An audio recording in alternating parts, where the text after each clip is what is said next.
15 kilometers outside of Montreal, Canada, sits Kanawaki Golf Club, established in 1914. Kanawaki is one of Canada's most prestigious private clubs. The clubhouse, a gem of Victorian architecture, overlooking the 18th green, one of the great vistas in all of junior golf. And we are here for the CMP, a Notabilité the third Canadian National Championship, 7 divisions, and that's what they'll play for. One of the most prestigious trophies anywhere in Canada, and of course 10 spots this year, a record 10 spots onto the World Championship on Golf Channel at Coushatta, where 99.7% of every player that has made it to Coushatta has received a college golf scholarship. So glad to be with you live here on TSN Plus. I am Ryan Burr, joined by Rob Dixon. And moments ago, right here at Kanawaki, Bryce Burditch sent a message to the world. The 2029 graduate from London, Canada. Rob, how about this? On the 17th hole, Ryan, about 150 yards. Puts it right into the hole to start off. The hole-in-one to get the coverage started. An ace electrifying the crowd here at Kanawaki. Ryan, we have 2.5 hours of great golf coming up for everyone. And this at the 9th hole. Par putt for our boys 14 to 16. Charles Pro. And he's going to give up a shot there, and this has become, this division is airtight. Really, it can go either way on the back nine. 4 guys have an opportunity to claim this prestigious championship here in Canada. So again, let's reset here just a bit. Ryan Burr, Rob Dixon, partners with the Notabilité the third Junior Golf World Championship. So glad to be part of CMP's live coverage here at Kanawaki. Rob, this week, the weather, the golf course, CMP, it's blown everyone out of the water. What has happened over the last 36 hours? Ryan, honestly, the biggest event in Kanawaki history, 110-year history that is, with events such as the Canadian Men's Amateur, the Canadian Open, 2 times hosting the Canadian Junior Boys, NB3 2024, the biggest event in Kanawaki history. Now Marco Sanchez a chance to pick up a shot, and he does. So as we said, this boys 16 to 18 division on the line, Rob. 2 spots to Coushatta. Once again, you're talking about, you make it to Coushatta, you could just about punch your ticket to a scholarship in the United States to play college golf. What a spectacular day, a Bluebird day, Chamber of Commerce day here outside of Montreal, where the best players have gathered. And boy, you know, just talking last night, over 350 people for a dinner put on by CMP and Dixon Golf. And you know, you got 180 players teeing it up in a championship here. 182 players. And honestly, it's some of the best talent in the country. And there's several players from the U.S. We have 1 player from Bermuda. It's more than anyone could have ever expected. This is the girls 14 to 18 division. Veronica Nicklin is currently hanging on to a lead that she built yesterday by 2 shots. So that girls 14 to 18 division also extremely close coming down the stretch here at Kanawaki. So glad you're with us here on TSN Plus. Once again, the CMP Notabilité the third Canadian Junior Golf National Championship. And how about CMP, Rob? I mean, you think about what this group has been able to do. Jared Connolly will be joining us in about an hour, but Don DeStefano, the CEO, Steve Zimmerman. It is a dedication to a community, to a country, to a game of golf that, you know, they stepped up and obviously make this all possible, Rob. Long-time community support. CMP has been a local company since I've been a kid. And we are so grateful for them coming on board this year and really becoming a part of the greatest junior golf championship in Canada.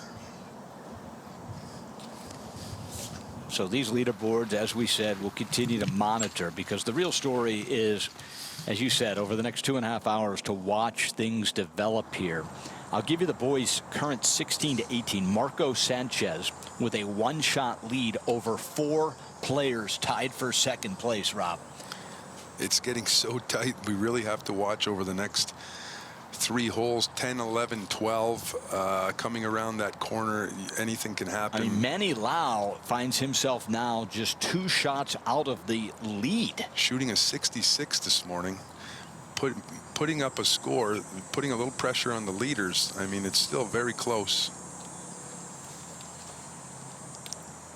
Right now, though, 6 players in that division with an opportunity to walk away with the trophy. Looking at the boys' 14-18 division, it is currently Oscar Ricketts with a 1-shot lead over Dante Gamble. So the boys' 14-18 through 11 holes, also anybody's ball game. Boys 12-13, it is a 1-shot lead for Jeremy Herbert over Ivan Chen. The lead is 1. Boys 12-13. And Bryce Burridge in third, Ryan. What started as a marathon is quickly becoming a sprint here, Rob, as we're down to, in some cases, age divisions down to the final 6 holes with so much on the line. Boys 10 and 11. Keig Zhu has opened up a 3-shot lead over Eli Perg. So that division is the largest in the boys division as far as build himself a lead.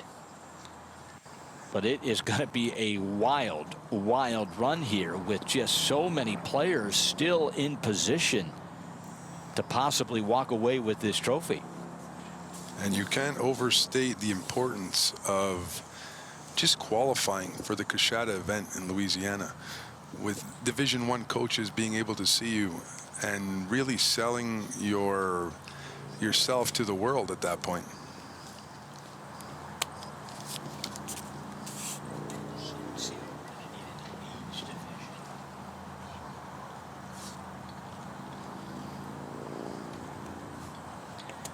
That was Charlotte Boudreau from Montreal, Canada in the 14-18 division. What stood out to you this week? We came on the air with a hole-in-one, for goodness sake, but how about the amount of talent here, Rob, that's gathered representing Canada? Well, I mean, you just spoke about Charlotte Boudreau, and she just won the Quebec Women's Amateur, so she's one talent that we were really happy to come and attend. Yeah. At girls 14-18, Veronica Nicklin has opened up a 5-shot lead in the girls 14-18. Girls 12-13, Anna Wu with a 6-shot lead at the moment. And in the girls 10 and 11, it is a 13-shot lead for the #1 player in the world, Riviera Lindholm. Now a 13-shot lead at 5 under today. So the girls, the best, have certainly separated and are well positioned here on the back 9 at Kanawaki to make a charge here and finish off with a little breathing room. Boys, not the case. It is going to be sweat to the finish in every age group, as it's anybody's game. It's going to be a race to the finish. And weather, certainly, as you can see from high atop Kanawaki, just spectacular. In the 12:30 tee time, we're out all the way at 16 for birdie, and Vincent just going to come up short. 16, the dogleg right, par 5, playing approximately 540 yards. Now, Rob, you're a member here at Kanawaki. Give us a little description of the design, the architecture. It's, as we said, 1914. This place has been around a long time. What has stood out to you? What stands out to you as a member here and about this golf course? Ryan, traditional design, designed by Charles Murray, 1914 opening. His tutor at the time was Donald Ross. So the greens are very Donald Ross-esque in turtleback nature, very difficult, hard to stay on. Approach shots sometimes find the rough, find the bunkers, so you got to know where to miss and which sides to attack your pins. That sounds like a Kenny Rogers song. You would know, Ryan. Big Kenny Rogers fan you are. Know when to hold him, know when to fold him, Rob. Exactly. How about the 10 spots, though, with a field over 180 here at Kahnawake? This was a vision, a mission of yours from the beginning. Have one chance in this great country of Canada, put a championship, a national championship, where you really have an opportunity to send the kids to a place that ultimately could change their lives. Yeah, I'm ecstatic. Last year we had 118 players. We had 8 spots. We were looking to get bigger this year, but we had no idea we could expand to such a proportion this year. And the 10 spots going to Coushatta is amazing for all junior golf in Canada. All you see here is smiling faces. The kids are enjoying themselves. The competitive nature is flowing through their veins. It's amazing golf we're watching today. And there's no doubt Canada it's a short season sport, Rob. I think that, you know, obviously known for its hockey, but when you really start to look at the world golf stage, certainly the President's Cup will be in Canada later this fall, but Canada rich in tradition in golf. In that short season, the national team has been so successful. Certainly Brooke Henderson comes to mind on the LPGA Tour, but you know, there's been 4 or 5 different winners on the PGA Tour in the last couple years from this country. Exactly. Corey Connors, Adam Hadwin, Nick Taylor, Adam Svensson, Taylor Pendrith. I just Mackenzie spouted Hughes. out Mackenzie Hughes. I think that's 6 or 7 right there. And the President's Cup here in 7 weeks at Royal Montreal will really be a treat for Canadian golf.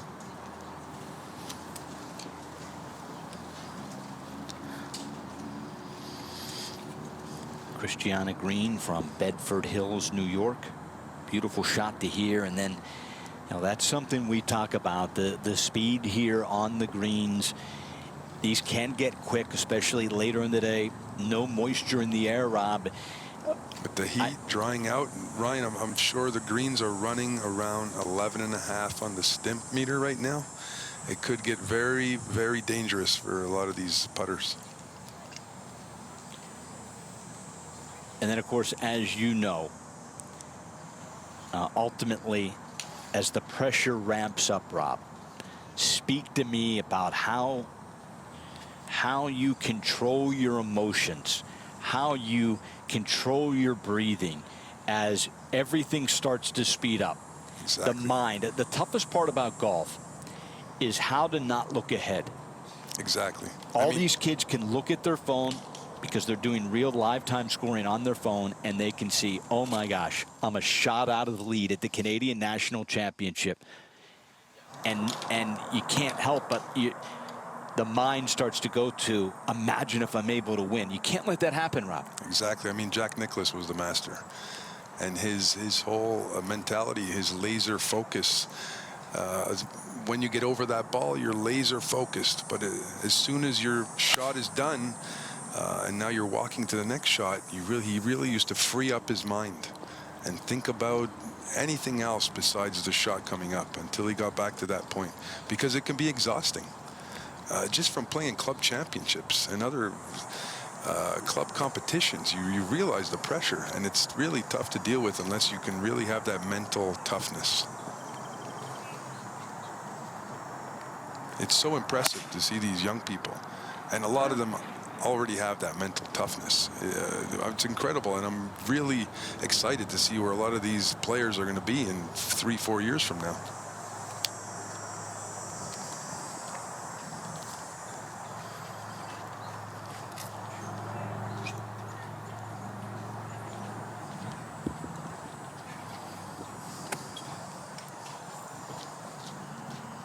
Zach Moore now. We're looking at the 17th hole, the par 3, 150 yards up the hill, plateaued green. Play extra club here, Rob? You play, usually depending on the wind, Ryan. You can play 1 extra club, you can play 1 less club. But there's the big fall off on the right side, but I believe that's where you hit it last week. Huh? That is correct, yes. Let's certainly broadcast that to the world. Thank you. You are currently watching the CMP Notah Begay III Canadian Junior Golf National Championship. So glad to be with you here. Kanawaki Golf Club live on the air. So many friends and family of these competitors tuning in to TSN Plus. Certainly can't thank them enough as we're off and running. And it's going to be wild coming down the stretch here. We're going to have you live on hole 16, 17, and 18. Certainly that 16 to 18 division, it is going to be, by the time we get to hole 16, it is absolutely going to be fasten your seatbelt and hold on for dear life, as this leaderboard has absolutely just been brought together by some incredible play. We have the top 5 within 2 shots of each other right now. Yeah, that's certainly, as they say in golf, one shot either way, anything can happen. We have the final group on the 10th hole.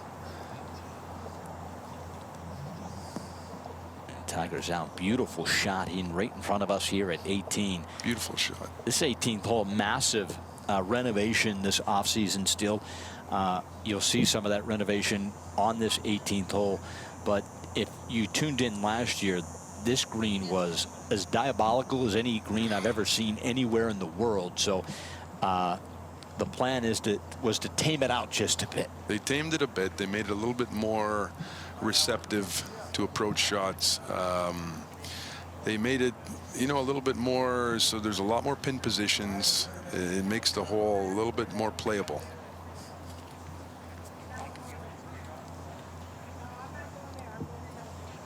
Well, I do want to get into the vision just a bit. Certainly you were a part of the national championship down in Louisiana in 2022. That was your first time heading there, seeing what Noda had put together. And I think it was on your drive home. You don't fly. You took the long journey home. And as you thought about what you saw, what made you believe that you could do it and bring it here? Seeing Coushatta and the level of event that NB3 produced out in Louisiana, my experience out there was very similar to a PGA Tour event. And I really said to myself at that point, we have to bring this up to my home country of Canada. The kids need to experience an event like we were producing down in Louisiana.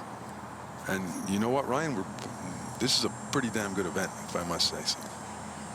And then, of course, certainly part of your heritage, you are Mohawk. And to be able to do it on native land, how important was that to you? I mean, Noda and I being both indigenous and liking to promote indigenous players in golf, it's so important that we find native territories across not only the country but the continent, in the U.S. and Canada, and having the Canadian Championship at Kanawaki is so important to me. Kanawaki is my home course. It just makes all the sense in the world for me. And Kanawaki supporting junior golf is a great initiative. We have to thank Kanawaki for everything they've helped with today, and the staff and the grounds crew and the pro, Jim Van Det, Steve Pert, Don in the food and bev. I mean, everybody and all their staff has really been exceptional. And with the vision and support of Steve Zimmerman, CEO at CMP, and Vice President of Business Development, Don DeStefano, they then back that, not only to try to grow the game to the community here at Kanawaki, but certainly you try to find the next Noda Begay, find the next great Native American golfer. Exactly. We have a lot of first tee classes going on throughout the year. We're really trying to get the indigenous youth involved in the game of golf. Like you said, CMP getting involved. I mean, Mr. Steve Zimmerman is a member here at Kanawaki, so I think that was a good reason why he got involved. And just this golf course and this land and the indigenous part in this whole championship really made sense.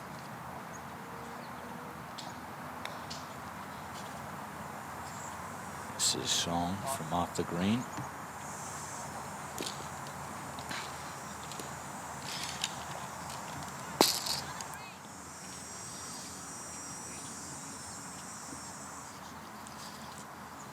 This is 12:40 tee time for Eagle.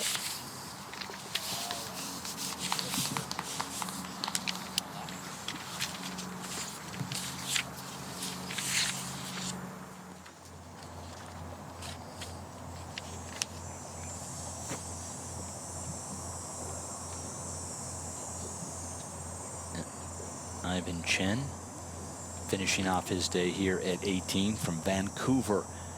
We know how popular the sport is in Vancouver. I look and there's so many that have traveled from Vancouver to Montreal. Boy, this country well represented from sea to shining sea. Right from the Maritimes on the East Coast all the way to British Columbia.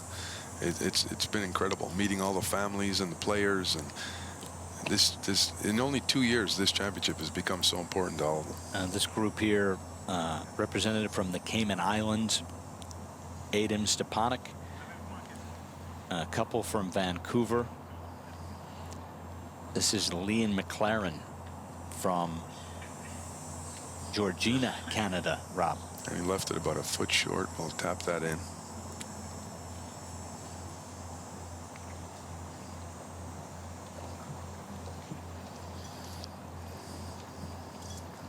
John Avadar now at 16. This is an opportunity for birdie. Long par 5.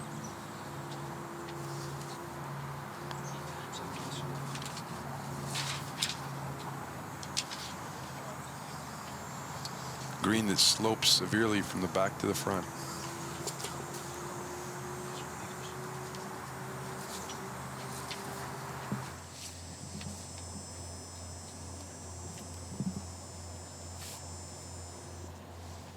And of course the caddies out there with these players, Rob. I mean, that's a unique aspect. The CMP caddies able to create that bond with their child, daughters and sons, and step between this tree-lined golf course and have, you know, just them against the world together, though. To walk the same land that the likes of Gene Sarazen, Tommy Armour, and many other top professionals walked in 1929 when they held the Canadian Open here. And he'll tap in.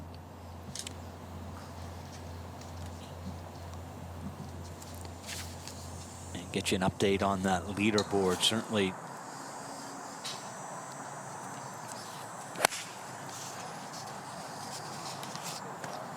back to 17.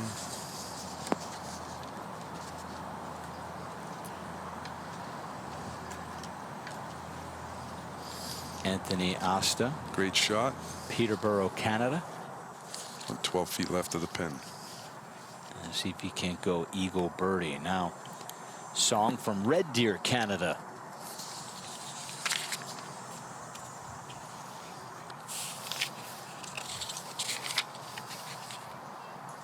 And certainly have a par 3 this late in the round, Rob, where we know par 3s traditionally they're the most difficult on any golf course. Play is the most difficult holes. And this 17 can be a diabolical par 3 with the big fall off on the right side and that dangerous bunker on the left, where I think.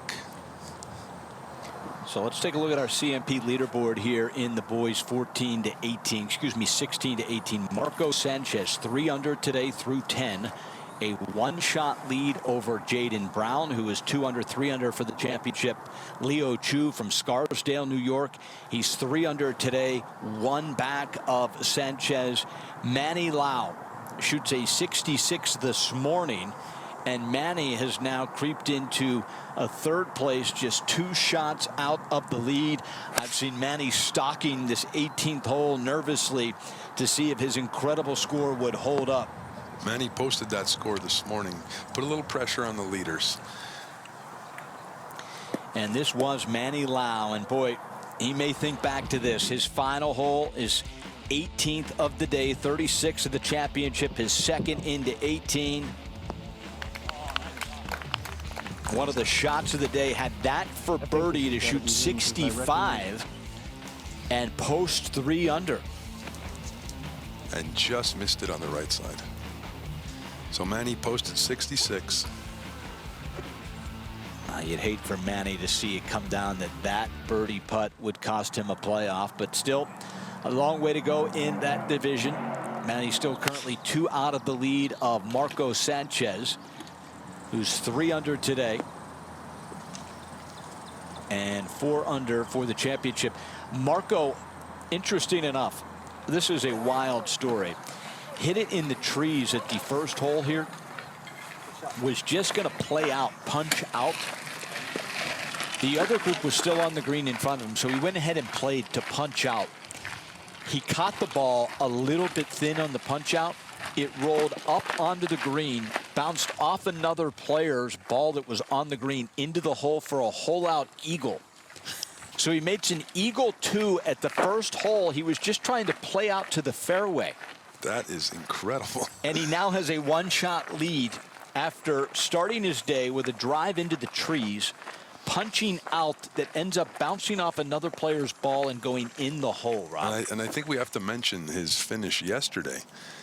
Starting off the front 9, going +4, and then coming in with 30. And here is our first look at the #1 player in the world, Riviera Lindholm. 13-shot lead. She will be on her, we can call it, she'll be on her way back to Kashada. But my, oh my, has Riviera Lindholm, what a treat she is to watch. 2030 graduate, folks, 2030 graduate. Shot 68 yesterday. She's improved on that today. Dad James on the bag, but the Lindholms, I mean, Riviera Lindholm is known around the world. This is not this is a Canadian gem that certainly they are already speaking in terms of not when she'll get to the LPGA, but it's how many majors she'll win when she gets there, Rob.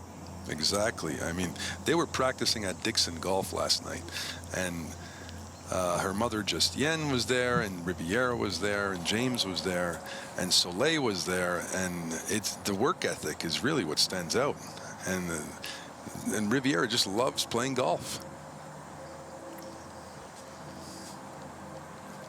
She did not have the world championship she had hoped for a year ago at Kashada, but it was a mission of hers to get back there and take what she thinks is rightfully hers, and that is a spot as the top player in the world. I mean, the Junior Honda Classic champion 2023, U.S. Kids European Championships 2023 winner, shot 8 under with the final round of 67. Her resume is very, very impressive.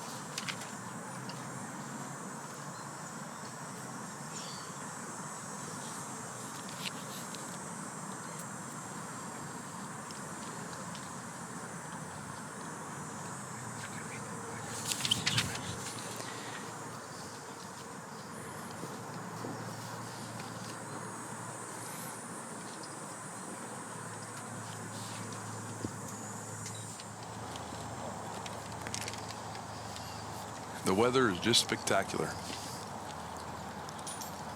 4:58 Eastern Time, Tuesday afternoon. Final day of the NB3, the CMP NB3 Canadian Junior Championships. This is Charlotte at 18. What a shot. Have that to save her par here at 18.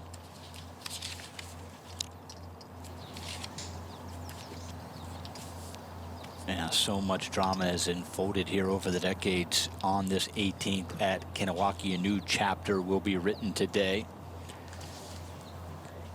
You know, this new green is just coming into its own, but I really think in the future it'll provide a really gettable place for birdie and really add some excitement to the final hole.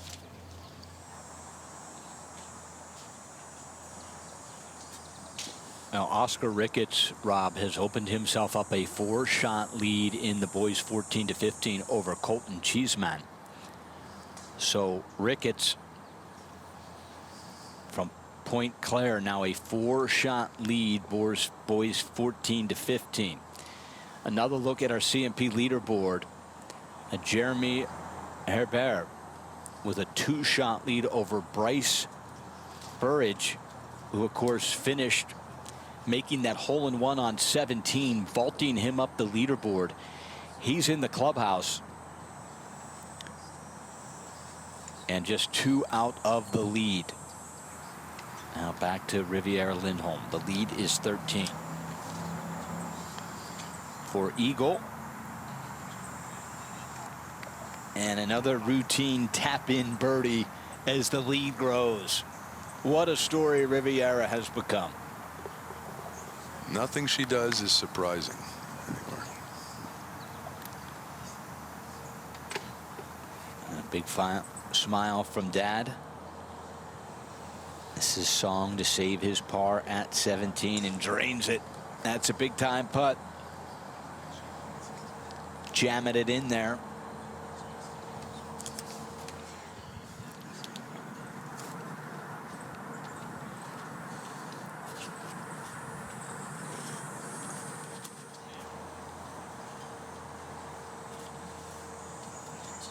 And now for birdie once again at 17.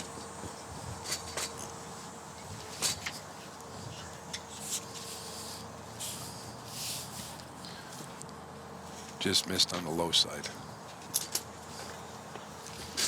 And Rob, we welcome in Earl Fritz into the broadcast booth here at Kahnawake, the owner, CJGA. CJGA, Earl, deciding to get involved with NB3, of course, 4-time winner on the PGA Tour, an incredible tour in the United States where 99.7% of their world championship players get a college scholarship. Why did you decide to get involved with NB3? What was it?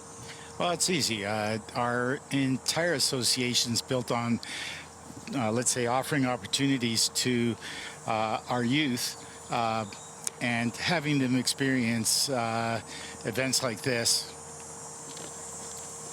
So for CJGA to be able to align themselves in Canada with the premier junior golf tour in the world, what ultimately was it? Noda, was it just an opportunity to join a tour that plays their championship across the world on television? What stood out, and what was it ultimately that made you say, I want to be a part of this? I think it's pretty well all of it. I met a lot of people, including yourself and Rob Dixon, and a lot of other people that were involved with it. And I think it was something that we had to be involved in as a whole, to offer the kids the opportunity to experience something like this on a world stage and to bring golf in Canada to its prominence. And when you start to think of my conversations with Dan and everything, it just moved forward. And as a matter of fact, we're looking forward to the future and everything that we become a little bit more involved with Note and the group, because we think it's important for our young kids to experience this particular form of play, give them, let's say, an opportunity for golf scholarships, give them the opportunity to play against players throughout the world. And the more you play against great players, the better you get. So this gives them that opportunity. I mean, Earl, with your long history, I guess there's a lot the two companies can offer each other, right? With the new, enthusiastic, exciting junior golf tour, Noda, Ryan, myself are running here, and the history that CJGA has in the country, it's really a good combination. I think so. I mean, when you take a look at our history, and you take a look at a lot of Canadians that are currently on tour, like Brooke Henderson, Nick Taylor, Mackenzie Hughes, and Adam Hadwin, and I can keep going on and on, Adam Svensson. They've all gone through our particular association and organization. And by bringing something like Note into a partnership with us, I think it offers a lot more opportunity for young and upcoming Canadians to experience the same thing that Adam Svensson, Brooke Henderson, and the like have done on our tour. And by allowing them to visualize themselves in that particular let's say, vein, then it allows everything to come into perspective and make them a much better player overall. So I think there's a lot of excitement overall between yourself, Rob, and Dan, and our great broadcaster here. I mean, I think that the future bodes well for Canadian golf. Earl, you've been doing this a long time. You built a tour on blood, sweat, and tears. You're now sitting here on TSN national television as a proud flag-waving CJGA owner and the guy that put this all together, and obviously so many of the CJGA family out on this golf course today. I know it was a dream, but to see that dream realized, to see these kids now on TSN, do you have to pinch yourself? Definitely, for sure. You know, we worked very hard. A lot of people think we're a private tour, but in reality, in 1997, the government granted us RCAA status, which is Registered Canadian Amateur Athletic Association. We're the only junior golf association in Canada that has that title with the ability to give out charitable receipts. So what we're doing and everything we're doing is from the bottom of our heart to expand golf in Canada and give as many kids an opportunity. And like our trademark says, we have two. Your future starts here. And the other one is developing our youth today for tomorrow. Well, I think that Canada and junior golf should really be excited about the partnership between CJGA and NB3 Canada. And, you know, they got to stay tuned because we're only going to do bigger and better things. Absolutely. And, you know, I'm looking towards the future, loving what I saw here over the last couple of days. Excited about sitting down and seeing where our future is with the Notay Bay and Notay Bay with the Canadian Junior Golf Association. And I think it augurs well for golf in Canada as a whole. Well, Earl Fritz, congratulations to you on everything you've built. Congratulations on being able to sit here at this incredible vista and be able to see what you've built take the next step and played out for the entire country to be able to watch on television. A tip of the cap to you, everyone at CJGA, for what you've built. Congratulations. I think that's in order. I don't think people realize what you have done to get the tour to where you are today. So on behalf of Dan Crowther, Nota Begay, Rob Dixon, and myself, we say congratulations, and we say we look forward to what is next to come for NB3 CJGA together. Oh, thank you very much, and thanks for everything. And I'm looking forward to the future, and I think it bodes well for everybody moving forward. All right, Earl Fritz, everybody, owner, CJGA, big part of what we've been able to do here as we grow golf from the ground up in this great country of Canada. Thanks, Earl. Thanks for joining us on the air today. We appreciate it. Okay, you're welcome. Talk soon, Earl. Earl Fritz, everybody, and certainly, Rob, that's a special man right there. Special man when you consider many years ago taking a chance on a sport, growing it from the grassroots up. He's really a dedicated dedicated man. He's dedicated his life to golf. Ryan, his son is a teaching professional with a school in Toronto, and their family is just a golf family. And wonderful to be able to see Earl and be able to see his dream realized here thanks to the CMP Nota Begay Canadian Junior Golf National Championship. So what do you say, Rob? I think we should get back and take a look at this leaderboard. Ultimately, we have things that are 16 to 18. Boy, we could have had our own show, Rob, just on the 16 to 18 division. I hate to say the P word, but boy, it looks like a playoff could be in the future. Here's what we got. Marco Sanchez currently is 4 under through 10 holes. Jaden Brown 1 back, 3 under through 11. Leo Chu 3 under through 11. And Manny Lau sitting here on the 18th hole wondering, did he do enough? Can he get back to Coshada and try to get that college golf scholarship after that sparkling 66 this morning? Manny Lau finds himself just 2 off the pace RD. And it's going to be an exciting finish in this boys 16 to 18 category today. A lot of golf to be played. There, of course, is Riviera Lindholm. Looking for yet another birdie here, Rob.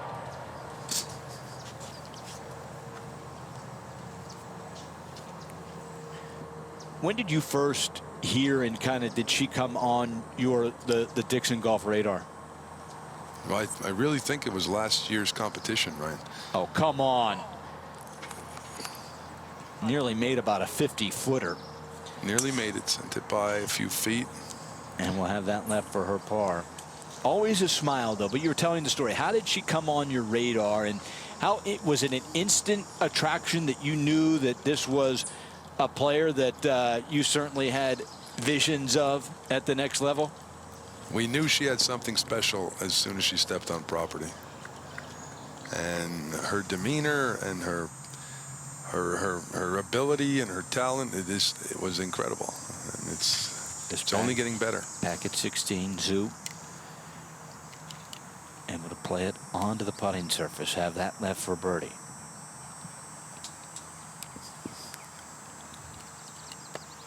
Now Jin Lee. I mean, the golf swings, Rob, how they hold their finish, they look like touring pros. The players in this field have been phenomenal. And the talent, the swings, I mean, these are players that have been, obviously have the top level of coaching, training. That's why they're here. The Cavier from Tampa, Florida.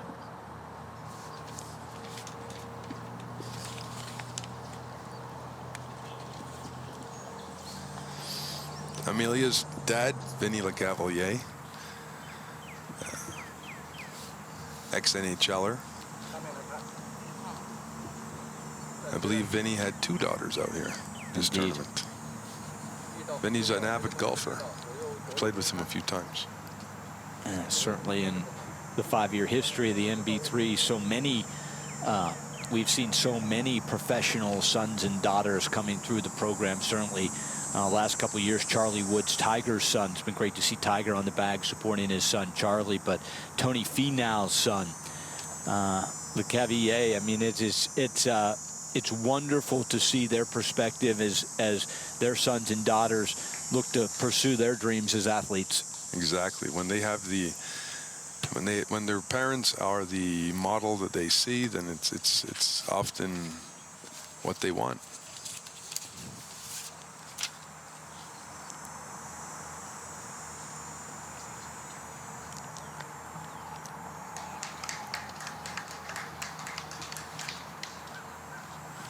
Rob, as 16, 17, 18, we do want to assure you that we will pick up the leaders there and let these incredible dramatic stories unfold on your TSN Plus television.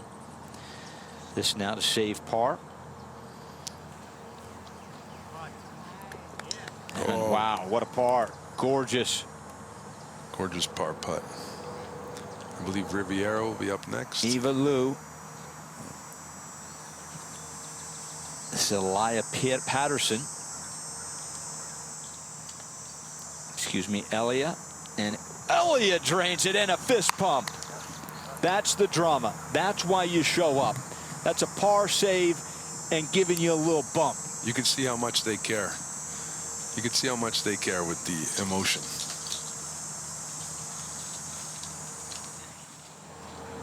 And now Riviera to finish off her par. Maintain that 13-shot lead. Oh! You know, she wanted to go bogey-free today. That one just sits on the lip. Riviera being a Dixon Golf ambassador, she really wanted to get out there and beat the score of Manny Lau, because Manny Lau is also a Dixon Golf ambassador, posting the low score for our players this week. Up ahead at 18. Zach Moore for birdie. And he walks it in. They're going in from all over the place, Rob Dixon. When you have great greens, you see a lot of great putts. And no doubt about it. So certainly things are bunching up at the top. The 16 to 18 division it is going to be some kind of finish with 5 players within a couple shots of the lead, including Manny Lau, who posted a 66 this morning, standing by and waiting. Look forward to having that unfold. But in the meantime, we welcome in kind of the whole reason, Rob, that we've been able to make this happen here at Kanawaki Golf Club. I know certainly welcoming Jared Connolly, Director of Program Management at CMP. And first off, great to have you in the broadcast Thanks booth, a lot, Jared. Ryan. Thanks a lot, Rob. How you guys doing? Wow, it is incredibly tight out there. This 16 to 18 division, we have 5 players within 2 shots of the lead. It is going to be must-see, dramatic television down the stretch. That's why I moved your time up a little bit, Jared. That's all good. I had to bring you in here. I gotta ask Jared a question. Are you there's a big difference in the fans out here. Okay, are you more interested in the 16 to 18 category because of the tight race, or watching Riviera Lindholm? I don't know. Don't put him on the spot. Yeah, that's a tough thing. No, it's so great to watch all the different talents, all the different age groups. It's incredible golf. I wish I had the opportunity when I was growing up to participate in an event like this. And you know what? It's just so fun to see the incredible talents. I mean, Riviera's playing incredible, and I mean, tight competition in the 16 to 18. So no, it's just exciting day. Jared, what was a vision of Don DeStefano? Ultimately, what your CEO, Steve Zimmerman, said, let's take a chance. Let's take a chance on the NB3 Canadian National Championship. Let's put our name, CMP, as the title sponsor and allow them the flexibility to continue to bring this event to the country of Canada, allow these Canadians to go to the World Championship where over 99% of those players receive a college golf scholarship in the United States. What went into that decision for CMP, and why was this the right fit? I mean, just CMP being able to make a difference in youth and youth golf and everything going on there. I mean, giving the visibility for these kids to be able to go to school, be able to have an incredible golf career or whatever career that they have after that. Giving kids the opportunity is what we're about. And I mean, we're so happy to be a part of that. CMP, of course, provides profitable solutions for their customers across a broad range of North American industries. CMP getting it done certainly in the business world, but also from a philanthropic standpoint. How important has it been since you've been with CMP to see this company get out in the community, try to make a difference? I mean, that's what it's all about. It's so great to be able to participate in the community. We at CMP want to try and create that community environment for our employees, but also across the community. I mean, we're involved in trying to do things in Binghamton, New York, and Chateauguay, Quebec, and in the parks and all kinds of different things. So as much as we can contribute to the community, I mean, that's what it's all about, making a difference. I think that's one of the reasons why this partnership is really a great fit. With our with the network we have, NB3, and the young people that are playing here, the 16 to 18-year-old category is very big. I mean, these kids are looking towards the future, what they're going to do if golf doesn't become their profession. Yeah. And I think having CMP on board, maybe just giving them some good old advice or whatever is really a great fit. Just opportunity and exposure. I mean, if there's opportunities at CMP or else other companies, just giving kids visibility and opportunity. That's what it's all about. Exactly. You look what CMP has earned the recognition by prominent Canadian business leaders, prominent North American business leaders. CMP, obviously a huge company in the United States as well. But to receive those kind of honors at CMP, I mean, when you leave work and look at yourself in the mirror, I can't imagine what it must feel like to work for a company that you know is recognized worldwide, but also doing it the right way, Jared. Yeah, so proud. I mean, our CEO and our leadership team is just visionary, and everything from green manufacturing to getting involved in the community to all kinds of different charity events. I mean, it's just a sense of pride, and everybody who gets to wear that CMP shirt, I think, is really excited to do that, and that's what really hits home. Well, how about give me a little story though on Don DeStefano. He takes a chance on this event. when it comes across and kind of works its way down the pyramid at CMP. You guys, you're involved in a golf tournament now at Nota Begay. It's in Canada.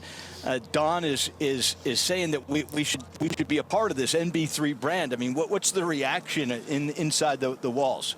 What an opportunity. I mean, fortunately, we have a bunch of people who love golf, so helps. That's always a great help. And you know what? It's just a great cause, a great way to kind of get ourselves out there as well, and to support kids. And golf is just, honestly, it was a no-brainer. Jared, can you talk about a little the connection that CMP has with Kanawaki? I mean, you yourself are a member. Absolutely. The CEO, Steve Zimmerman, a member. Yeah. And much of the family. Yeah. No, it's just it's a local, beautiful course. Fortunately enough to be a member here for the past 3 years. Just so proud. I mean, you look at here, it's to me, it's got the best 19th hole in golf with this view, and no, it's just a great community, a great atmosphere, great members, and it's aligned with the community involvement of NB3, CMP. It's all about community and making sure that good people get together. And I guess the weather's like this year-round? Wow. I think my golf game would be a lot better if it was like this year-round. Yeah, we've been treated. I'm not sure we've seen a cloud over the last 36 holes. So it's certainly time to buckle up, Jared. We welcome to call some golf with us as you're an avid golfer. But when you look at these leaderboards, you look at the ability of the players starting at 8, 9 years old. Incredible. It was once told to me that golf is a lot like a foreign language, that if you move your family to, we'll call it Paris, France. Yep. And you have a 16-year-old, a 12-year-old, a 10-year-old, and an 8-year-old, that your 16-year-old will speak fluent French, but every single person will know they're not from France. Mm-hmm. All the way down to that 8-year-old speaks without an accent. Mm-hmm. And golf, you see how young these kids start. I mean, these swings are textbook as they come. It's incredible. I mean, I was watching some 8 or 9-year-old kids and the torque that they're creating, just the technique. It's incredible. Reading putts, I mean, kudos to them. Kudos to the parents who help support them and the environments that they're able to do this in. All right, let's go to the CMP leaderboard now, get an update on what is transpiring out on the golf course. Marco Sanchez, boys 16 to 18, 3 under on the day, 4 under for the championship. Still a 1-shot lead over Jaden Brown from Newcastle, Canada. A 1-shot lead over Leo Chu from Scarsdale, New York. A 2-shot lead over Manny Lau, who finished about, what, Rob, 6 hours ago? Manny Lau's been waiting for a while on the back terrace. I mean, it's a beautiful view, but he's got to be a little bit stressed. And let's not count out Edmund Pro, who was the overnight leader, that is still 2 shots out of the lead, but has 8 holes to play. And we know at Kanawaki, Jared, and that's why it's going to have great to have you on the broadcast, but there are some risk-reward holes out here, but opportunity for birdie and certainly opportunity for eagle down the stretch. Absolutely, absolutely. 16's a great hole to take advantage of that opportunity. Well, a lot of fist pumping going on out there, and with the 10 spots to Kashada in the World Championship, don't think for a second, Rob, these kids aren't aware that even if they're not winning in some of these age groups with 2 shots to the World Championship at Kashada, I think the toughest part, I'll get both of your opinions on this, I think the toughest part as a junior golfer in an event like this is not allowing your head to get too far ahead of itself. If you have the lead or you're a shot out of the lead, listen, winning this golf tournament can change your life. Not to over-dramatize, but when you look at the results of the people that have made it to Kashada, over 99% get a college golf scholarship. It's got to sneak into the psyche, and that's very dangerous, Rob. I mean, most of these kids know Nick Dunlap, sure, right? 2-time winner on the PGA Tour now. He's not much older than they are. Right. So they know those 2 spots are available in their categories. So they know that even if they don't win, they're targeting that second place. Absolutely. And for the TSN Plus broadcast. One of the first alumni of the NB3 Championship at Coshada, Nick Dunlap, lost in a playoff when he was 16 years old. He's done okay since. As you said, he's the first player ever, I said ever, including Tiger and Jack, to win the U.S. and the U.S. Junior and win now twice on the PGA Tour in his first year. So, listen, there's a group of alumni that are all over the PGA Tour, college golf, LPGA Tour, that are doing great things. And certainly new names will be added to that illustrious list from Canada today here at Kahnawake. When you look at this finishing hole, Jared, 16, 17, and 18 here at Kahnawake, give us a little insider to where you think the best spot to take a chance is, where you think the best spot to make up a shot is, and where you're just hanging on. Well, I always thought 16 you have a great opportunity. You hit a good drive, and you can get pretty close in there. It's a pretty forgiving green, and you can make some putts on that green. But 17, I've always had trouble. So, I mean, about 150-yard par 4, depending on par 3, and you know, it's a tough tee shot. If you can get close to the hole, the green's pretty forgiving, and then we have this beautiful 18th hole coming home, and you know, a good drive with some of the construction that's gone on in this hole. It makes the green a little bit more forgiving to make some shots on the last hole. Well, as we came on the air, Bryce Burdage makes a hole-in-one at that par 3 on 17. Is that so incredible? He aces 17, and he is now a shot out of the lead. He is done. He's tied for second, one shot out of the lead of Jeremy Hebert, who is 2 under with 16, 17, and 18 to play. So Hebert holding a one-shot lead.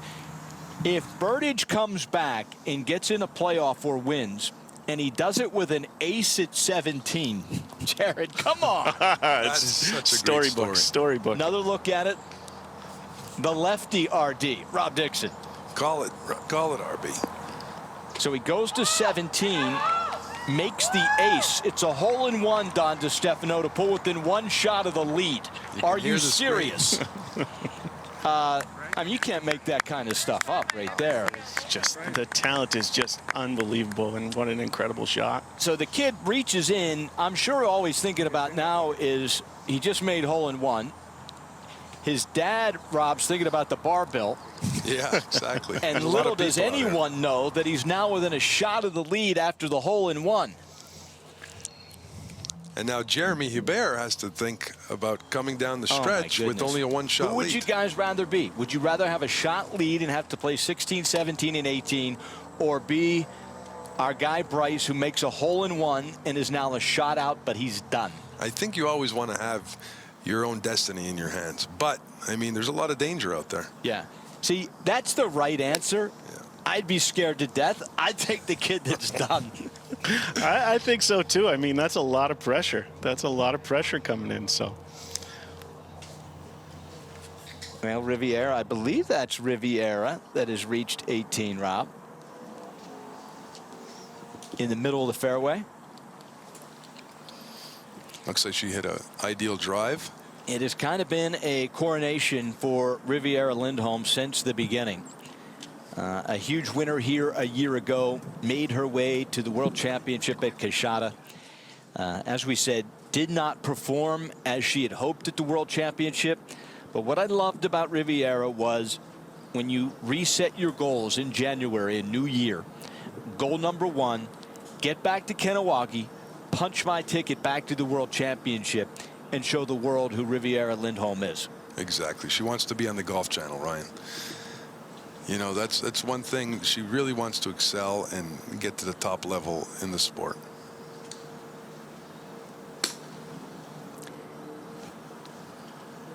There is some, as we see, there are problems on this 18th hole off the tee. You have to find the fairway first and foremost. Now Patterson.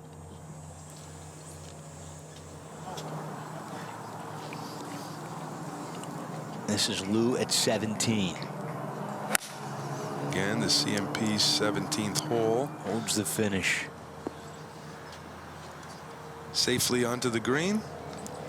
The lead for Lindholm is 14, so it is a coronation. She will win back-to-back here. Congratulations, Riviera Lindholm. Back at 17, a group behind.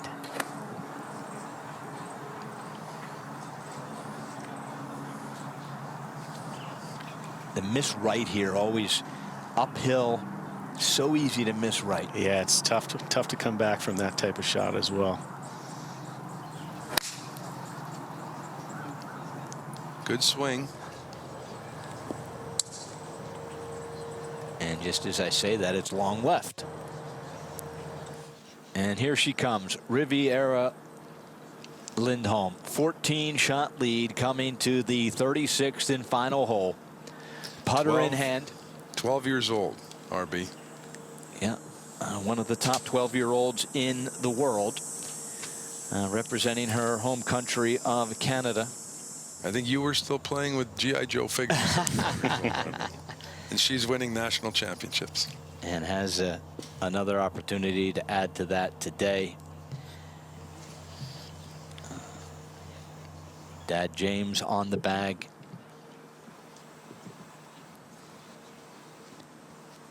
It's the maturity that she shows that in her game that it has always stood out to me, Jared, that 12 years old, there's a lot going on, but the way she carries herself, and we'll see her here, finish up and ultimately claim the championship, but just how she goes about her business. It's incredible. It's incredible just to be able to witness it. Just incredible young talent, and we're so fortunate. So in that final group, playing with Riviera, certainly what an accomplishment to get in that final group. As we said, Ava Liu, Emilie Lecavalier, and Elia Patterson.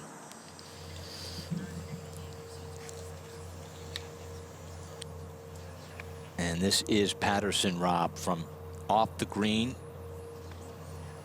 Lets it roll out, and she can have a putt to save par. Great chip there to an uphill green. We really have to kind of explain the vision now that we're looking at right here on 18. We have big 1914 clubhouse, 2 tents. There's so many people on the back deck, on the back veranda, watching these young people really make their dream come true. We have the CMP grandstand full of people on the left. We have the fire pit here, and it's created such an amazing atmosphere. Yeah, it really has. So we will watch the inevitable, but certainly this story will not end here. There will be new chapters added for Riviera. And she's able to step in here. Lag putting, especially here, guys, this hole, so easy as it gets speedy going the other way to go down the hill. Let's see what she's able to do here.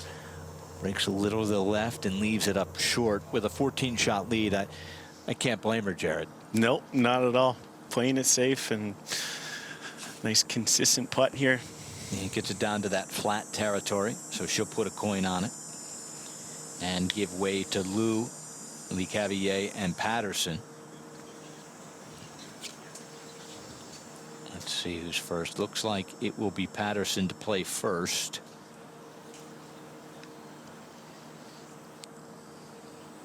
Elia is in blue. Eva Liu. Actually, it will be Eva that will play first. This is back at 17.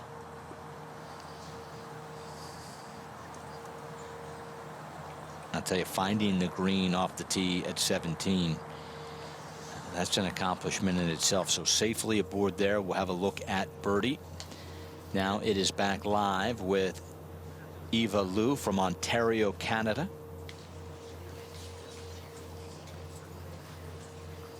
Steps in. About 25 feet down the hill, 18. Couple practice shots.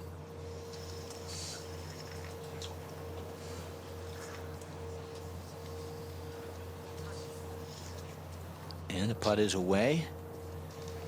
And that, too, is going to come up a little bit short. So, certainly, this 18th hole, maybe a touch slower, Rob, than some of the other holes here at Kanawaki as it continues to go through a reconstruction. That is one thing about the reconstruction, those greens. And this is really, I pointed out now because this championship is going to be decided 16 to 18 boys on this 18th hole. And something for us in the broadcast booth, we have the advantage of, okay, if every single player is 4 feet short, there's a likelihood that that green's playing a touch slower than maybe some of the other greens here at Kanawaki because it has been resurfaced. Well, especially with the extreme heat that we're experiencing right now, and the greens committee, the greenskeeper wants to be very careful with the new green not to stress it out too much. So it might be a foot or slower than the other greens on the golf course.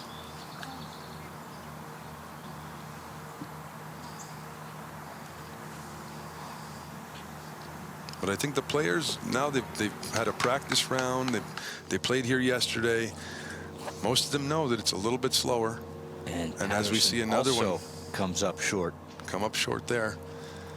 They know that they have to give it a little bit more. And Elia able to knock it in. Get a hug from Dad after 2 really hard-fought days here at Kanawaki. And now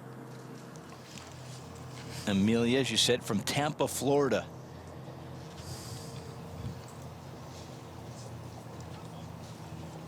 And Cavier.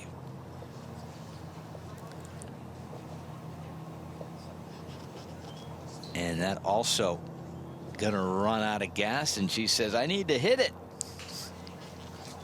And she's able to finish it off and finish off her day. Great day for Amelia. Is Dad Vinny around? And Mom on the bag this afternoon. You know, that's another great thing to see, the CMP caddies, to see all the moms, Jared, out there caddying. I mean, it is such a family game. And, oh, Riviera unable to finish it off here at 18. She will tap in and on her way back to Kashada. What a performance. There's a smile, fist bump, and a hug from Dad.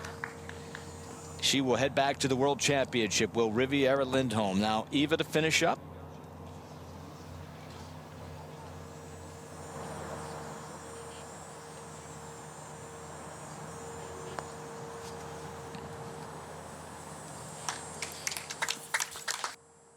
Make the lengthy save. So handshakes, hugs, and all the way around here as the 10 and 11 division has a champion, and it is a familiar name. Riviera Lindholm, winner of the CMP Nota Begay III Canadian Junior Golf National Championship for a 2nd consecutive year. Able to put that CMP trophy on the case, and boy, that case has got a few trophies on it, Rob. That's for sure. Her resume is very impressive. Ryan, getting back to the CMP scoreboard, and the race in the 16 to 18-year-old boys category has tightened up. No. Yes, it has. We now have 5 players within 1 shot of the lead as we come down the stretch. What a finish. This is going to be an extremely exciting finish. Well, you can imagine the crowds will continue to gather here at 18. Looks like Marco Sanchez bogeyed. Now we have a tie at the top with Leo Chu, Jaden Brown, Marco Sanchez at 3 under par. And 1 back is Manny Lau. Manny Lau, waiting to see what his fate holds. And the craziest part about that is there are 2 spots to Kashada from this CMP Nota Begay Canadian National Championship in the 16 to 18. So 2, one's going to get the trophy as the winner, but 2 are going to be the ones that ultimately, Jared, are going to be able to punch their ticket to the World Championship. This is stressful, Jared. It's incredible. It's Imagine an exciting the parents. finish. Oh, I can only imagine. I mean, we have little ones. Imagine 10 years from now. James Lindholm walking by, right. gives a fist pump in the air. They've gone back-to-back at the CMP. They've added another trophy to the trophy case. We'll see them again at Coshada. All right, back to the live action. And Jared, want to thank you so much once again for having you on the air with us, spending a little time.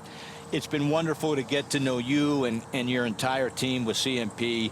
I know it's only been 1 year, but you know, sometimes you feel it, sometimes you don't. I think it's a commercial, but it does feel like a family, and this is a great partnership. We're lucky to have CMP, and certainly what you guys have allowed us to do and brought to the country of Canada. We can't thank you enough. The country can't thank you enough. Really, CMP is a company that stands for everything that's right, and we want to say thank you and look forward to growing this relationship. Appreciate it. We're so happy to be able to do what we did, and what an exciting event. So thank you very much. So Jared Connolly from CMP, able to hop on the air with us a little bit. We'll let him get back to his friends with CMP and enjoy what's going to be a wild final hour here, Rob, as things have massively tightened up. I don't think Jared or CMP are going anywhere. No, they're not going anywhere. They're going to get a good seat here at 18.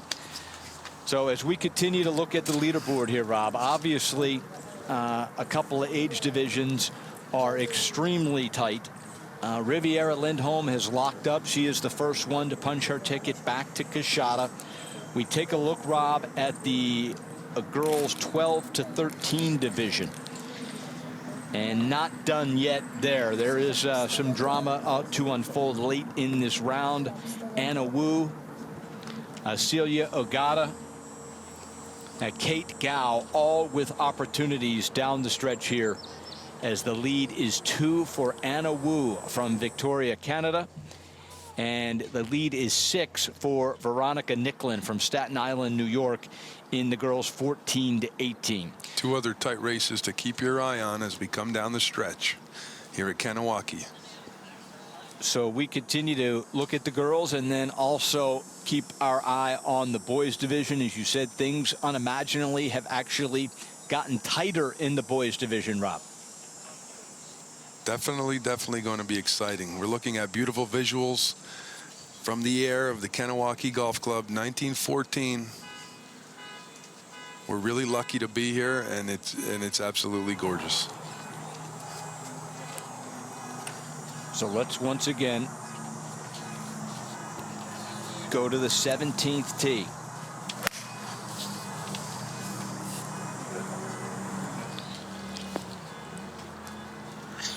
Safely on the green, 10 feet right of the pin. Great shot. So this is Jeremy Herbert. Jeremy Hebert safely on the green. Aaron Chi from Richmond, Canada. Boys 12 to 13 division. From Richmond, BC. Safely on the green. Looking at about 12 feet up the hill.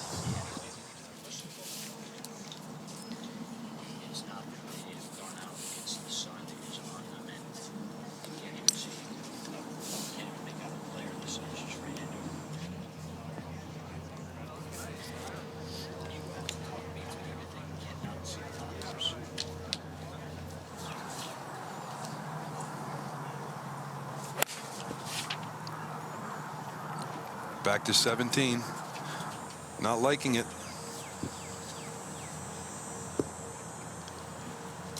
Come up just a little bit short. Zach Bourgault. He shot 70 yesterday, Rob. Great round for Zach Bourgeois. Yesterday, 70. Aaron Chi. And the CMP 17th. This is Chi. Look at that golf swing. What a move. Great acceleration through the ball. And that's a beautiful golf shot, right? Yeah, over the bunker on the right, kicks left. Looking at a great birdie. Able to hit a draw back in there. So Chi has a mind on making birdie here at 17.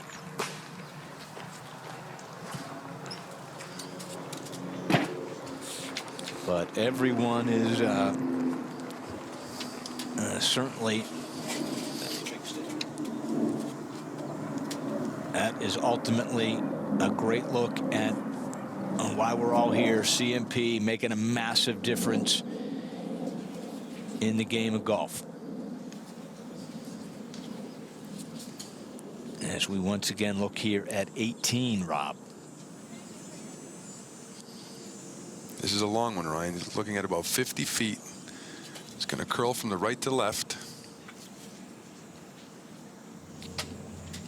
Now we've seen, this is a very similar putt to what Riviera just had. I'll be curious to see if players are able to. Great stroke.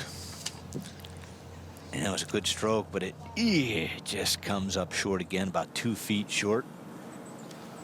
Once again, we have to stress that the players now should know that this green is a little bit slower than the rest.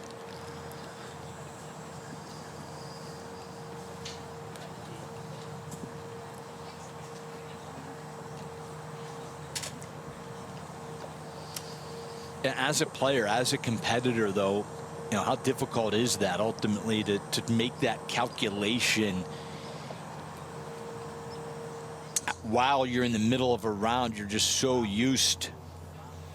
And there's a great putt. Great par putt there. I mean, if you know you have to hit it a little bit harder to get it there, I mean, the break isn't so severe. I don't think it's that much of a problem for these guys. Okay.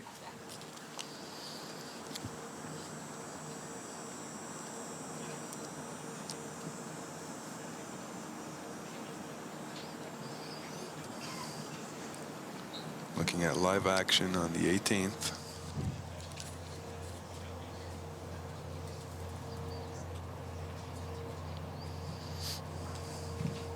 About 4 feet for par. Great putt. To roll it in. Great putt. And Rob, we welcome Riviera Lindholm to the booth here at 18. Riviera successfully punched her ticket back to Kashada, back to the World Championship, the first two-time ever winner of the CMP Notabigay III Canadian Junior Golf National Championship. 12-year-old Riviera Lindholm. Riviera, first off, congratulations. How's it feel to go back-to-back? Great, yeah. Riviera, how much fun have you had the last 3 days over here in Kanawaki? A lot of fun, yeah. I made a lot of birdies today, so yeah, I was happy. So let's talk a little bit about the mindset, Riviera. You win this a year ago. You go to the World Championship. Didn't have your best stuff that week. You set a goal to go back. You set a goal to come back here, win back-to-back, and have a chance to go back to the World Championship. That's a long time. That's a year ago, essentially, that you've had that to motivate you.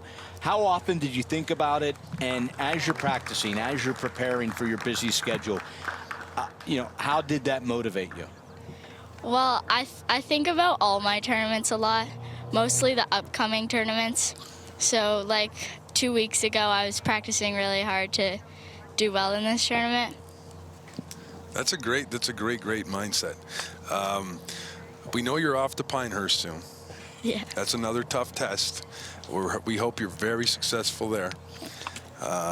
November, you're going to be back at Kashada, Louisiana. Yeah. With the chance to get onto the Golf Channel. I mean, that's got to excite you. Yeah. Right? Yeah. When it airs in December with the girls' national championship at Kashada, we want to see Riviera Lindholm on there. Not too much pressure, Rob, but what did you learn last year and what will you try to do different? Well, last year we didn't really think much about it. Like, we came a couple days earlier. But this year we're going to come a couple weeks earlier to, like, just dial in. You got to dial it in. Well, congratulations, back-to-back winner, CMP Notabigay III Junior Golf Canadian Championship. Congratulations, Riviera. Thank you. Congratulations, Riviera. Great to have you as our champion. So Riviera will go win another one and start her preparation. Back to the live golf, Rob. A lot. And certainly we want to congratulate all the winners here. Kay Zhu able to get it done. We've now crowned the girls and the boys 10 and 11. And the boys 10 and 11. That was Kay Zhu from Niagara-on-the-Lake, Canada. And we will hear from Keg coming up here in just a bit. We'll get Keg to sit down and just give us a little bit of his thoughts. We know it's an emotional win for him. Tears in the eyes of his dad right now. This is a big victory. Could be a life-changing victory, so congratulations there. Now, what are we doing here on the golf course? Still 5 more age groups to be decided. 16, 17, and 18 certainly providing the canvas for these artists, Rob. Taking a look at the CMP scoreboard in the 16 to 18-year-old boy category. 5 within 1 shot. Coming down the stretch. Jaden Brown, Leo Chu, 3 under after 13. Well, you had said Leo Chu made it to Kashada a year ago. He did. He won the NB3 in the inaugural year last year with a great fight against Manny Lal coming down the stretch last year.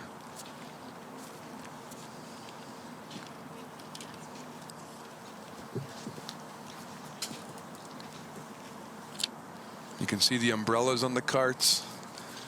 Caddies protecting their players from the sun. We hope everyone's drinking a lot of water out there on the course. Stay hydrated. You said it yourself, RB.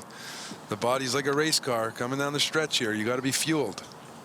And certainly Saputo Cheese, we thank them as a sponsor, giving us and these players the ability out on the golf course to refuel that race car. Exactly. Eric Given out here from Saputo, and just for his products. Oh, what a shot here at 18. Wow. From about 130 out, we'll call it 15 feet for birdie.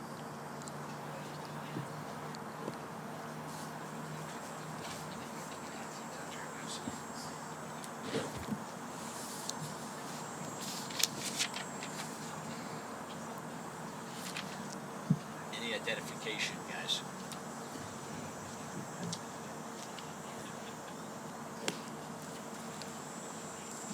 And another high shot into the blue sky that's going to find the front of the green. Carry a couple feet on, and a beautiful look there. Now back at 17. Dante Campbell. Body language says he doesn't like it very much. Short left. Dante Campbell.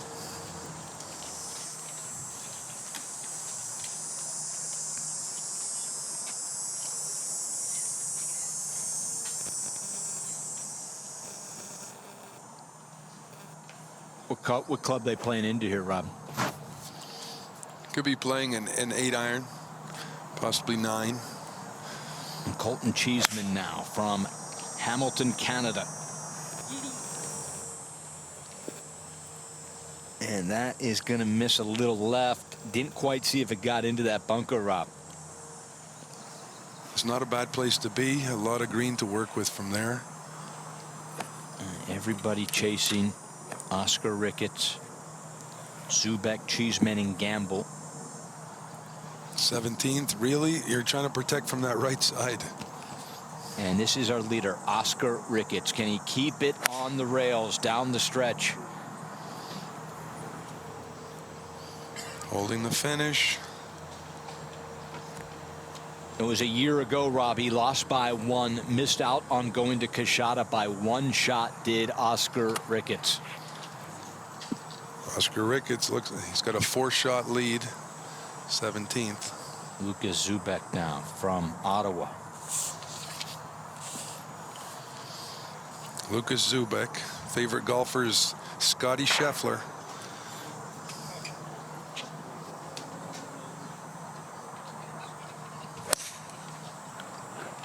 And the lefty. Ricketts currently with a 4-shot lead. That's a beautiful shot.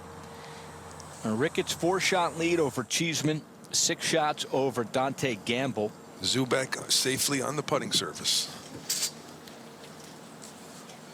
Now Buck back at 18.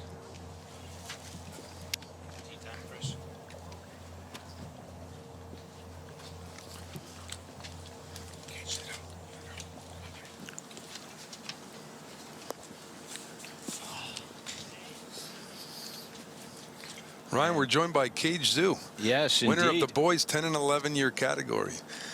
Cage, you finished the tournament +1. You happy with your play this week? It's like a so-so play today. I played okay yesterday. Today I started with some big mistakes. Started with a double bogey because I got the yardage bad. The yardage should have been 135, but I got it to 145, which I hit 15-yard over. So I started with a double bogey. Great analysis, Cage. But we all know that golf is about managing your misses and dealing with adversity. And that's exactly what you did by putting those mistakes behind you and coming out and winning your age category in the CMP NB3 Canadian Junior Championships. Congratulations so much, Cage. Great to have you here. Ryan? Yeah, no doubt. Certainly this is a life-changing win for you, Cage. Obviously, this victory sends you on to the World Championship to play against the best players in the world on television, on Golf Channel. Knowing that that is what lies ahead in November, a chance to go play against the best players from all over the world. How exciting is that? Very exciting. It's probably going to be my biggest tournament for 11 years old. And I'll try to get my mistakes corrected and see if I can play better there. That's amazing, Cage. We're so glad to have you as our champion here in Canada. Thank you. We'll see you soon. Akashata. Thank you. Congratulations, Cage. Back out to the action.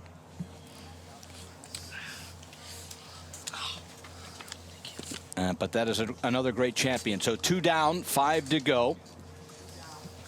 Back alive here on 18.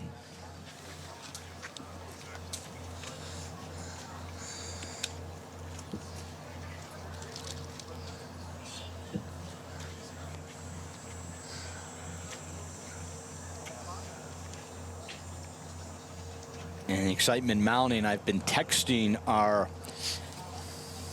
director, Chris Olmeyer, keeping him up to date on what's transpiring here in the broadcast booth at 18. And certainly everyone at TSN Plus enjoying the coverage here. And that's what it's about right there. When it's all over, the hug from mom or dad, Rob. Exactly. It's the connection you build when your son or daughter is competing and you're involved, and the love that's shared between both. That putt slides by on the right. Yeah, you know, that's for me, this kind of knowledge of the 18th green becoming more and more. I mean, I'll be really surprised, Rob, if this couple of these divisions aren't decided with a putt here at 18. And just, can players realize that they've got to give it a little bit extra? I mean, that's starting to become a true story here at Kahnawake. That's becoming the story of the 18th. And they have to realize this. There are subtle breaks, but not that big.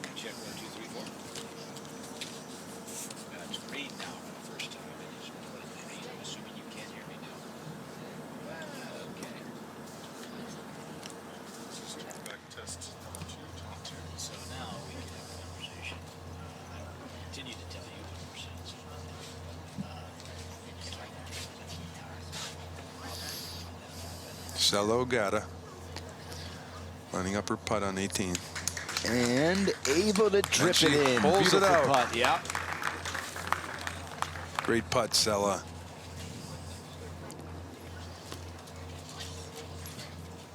And Rob is taking a Sella, look at, Ryan, let me tell you this. Sella please. Ogata is also a Dixon Golf ambassador, and she won the Saskatchewan Junior Girls and also the Saskatchewan Women's Amateur Championship this year. Favorite golfers Lydia Ko and Brooke Henderson. and her dream college to head to Stanford. And I'll tell you what, Rob, that dream may become a reality. Having the opportunity to head to Golf Channel could certainly change Sella's life. So back at 17, Ricketts now. Can he hold on here? Can he hold on down the stretch?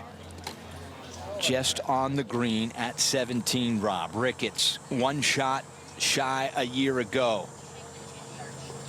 And he walked drains it in. Oscar Ricketts Walks from it in. way downtown. Bang! Walking in the birdie, Oscar Ricketts. That may seal it. A huge birdie at 17 for Ricketts.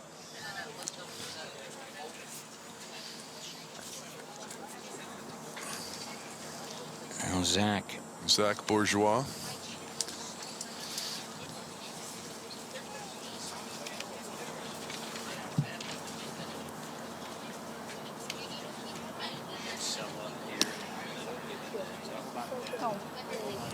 Ryan, I have to break into the action. Yeah, go ahead. CMP scoreboard has just given us an update. Yes. We now have a 4-way tie above the 16 to 18 boys category. Who do you got? Manny Lal is tied for first place, sitting on the terrace. Manny Lal, he's finished 6 hours ago, now tied for the lead here at the CMP Nota Begay III Canadian National Championship.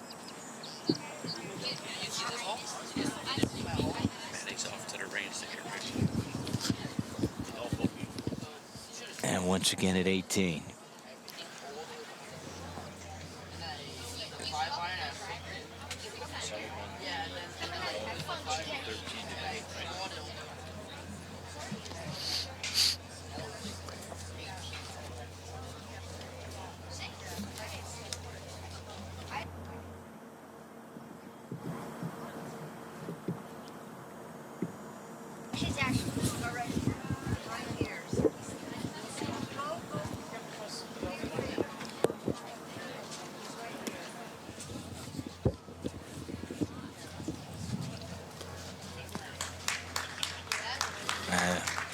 Another beautiful shot here at 18. We'll call that 4 feet for birdie.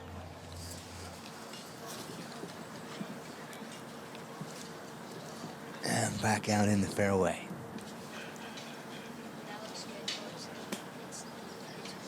So indeed, Anna Wu playing alongside Sella Agata and Kate Gow.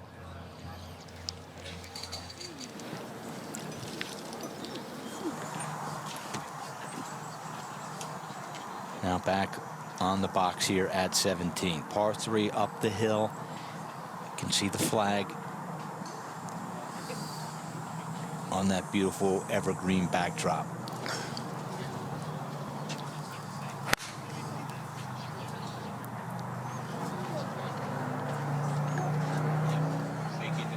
We're making the correction. She's her scorecard on the app is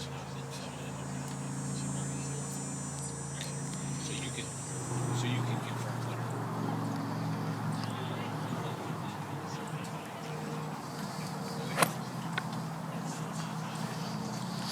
So looking at the 12 to 13 division, Rob, obviously it was nip and tuck all day with Anna Wu and Sella Agata. Ultimately, it is Anna Wu, we can confirm, came in playing beautiful golf, shot a 71 yesterday from Victoria, Canada, and she is on her way back to Kashada. What an opportunity, Rob. We want to congratulate Anna Wu. Great tournament, great finish, great tight race down the stretch. Look forward to seeing Anna at Kashada.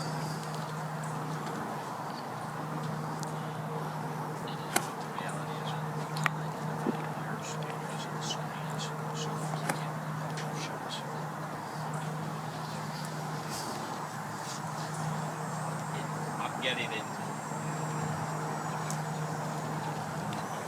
Whatever this is right now. Back to action at the 17th. Lori Rosso. Lori Rosa, yes indeed. Trying to lean and hang on, and Bunker right. yeah, that is a popular spot at 17.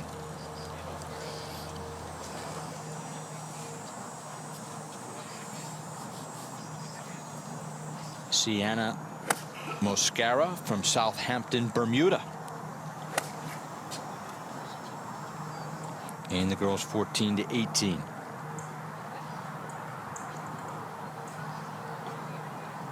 And they've had a tough task, this group, trying to track down Veronica Nicklin. She's been in pretty much control from the get-go from Staten Island. Had a chance to catch up with her yesterday after her round. Veronica and called this the biggest event of her career. Opportunity ahead. She wondered if she would be able to sleep much last night just because trying to deal with the pressure. But Nicklin in that final group with Mascara, Rosa, and Sarazin able to do what was necessary and build herself a nice lead, Rob. You know, the four of them have played great yesterday, today. You know, whoever is the winner at the end will be deserving.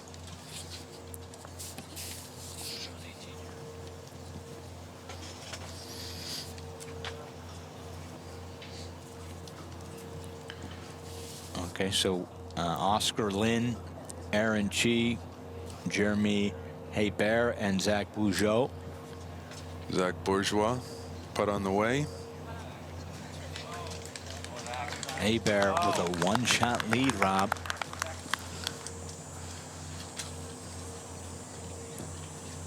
And this is what we're talking about, is can you negotiate? Can you find a way on this green?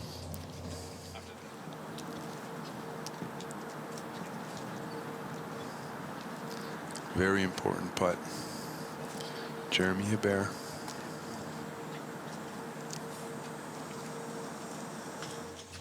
And here it is live. Oscar Lynn.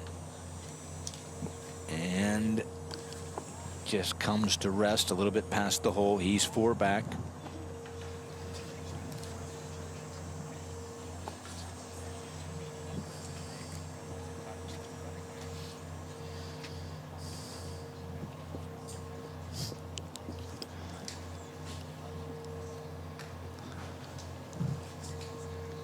So Hebert with a one-shot lead over Zach. Now this is Chi. And Aaron, he too unable to find the cup here at 18. This 18th hole causing all sorts of problems. A lot of bogeys at the final hole. And Bourgeot 1 under on his back 9 today. I mean, you look at the 18th hole and it looks pretty straightforward. Rather flat green, but it's the subtleties and the speed that really is making it tricky. This is for par with a one-shot lead. Jeremy And Hebert.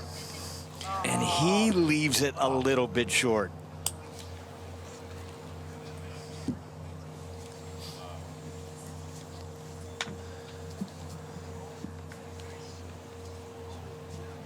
So Bryce Burditch, who makes a hole-in-one at 17, is now tied for the lead at the CMP. And the storylines in these categories is incredible. We asked, Rob, who would you rather be? In the house or on the course? And we now have a playoff in the boys 12 to 13 division. Just remarkable. You think about what Bryce thought when he went to the 17th hole.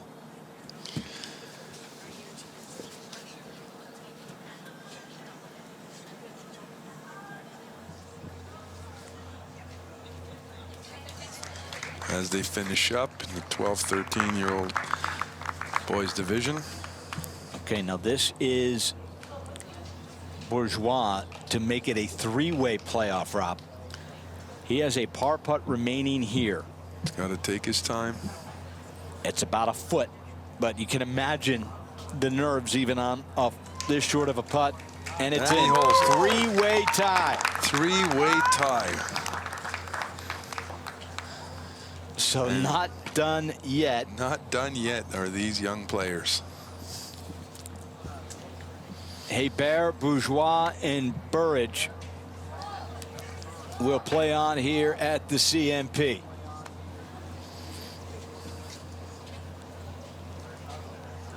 Now, how's that for drama down the stretch, Rob Dixon? You cannot ask for more. Look high above the confines of Kinniwaki Golf Club. That is the backdrop for the CMP. Nota Begay III, Canadian Junior Golf National Championship. Already incredible drama unfolding.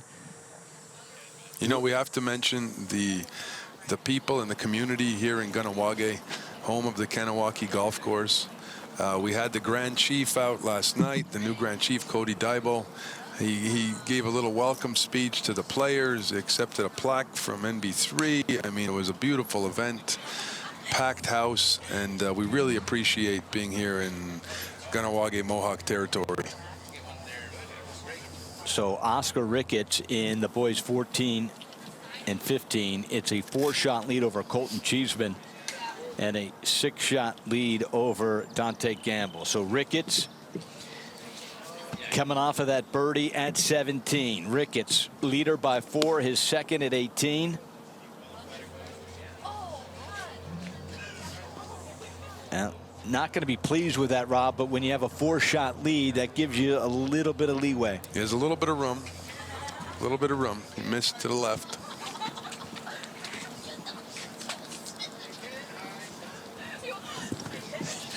Well, that's the beauty, Rob, down the stretch here, building yourself a little cushion, right?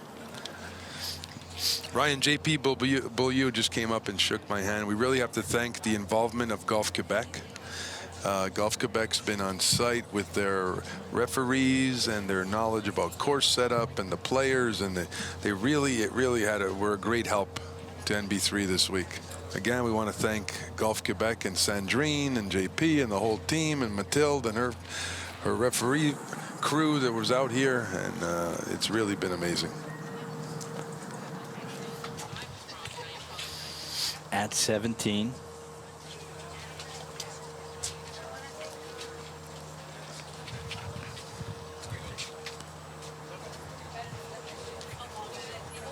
And that is our leader, Veronica Nicklin. A little aggressive there. But wasting little time to go back and knock it in. Nicklin once again, Staten Island. You know, she mentioned, I asked her, Rob, I said, why make the trip north of the border? And she said it was simple. She had to try to find a way to qualify for the World Championship. She wants to play college golf. Out of every opportunity in front of her, she felt like this was the best path and ultimately the best chance to try to get on Golf Channel and show the world what she can do. College golf has come so far, Ryan, in the last 20, 30 years, and these kids, that is their goal.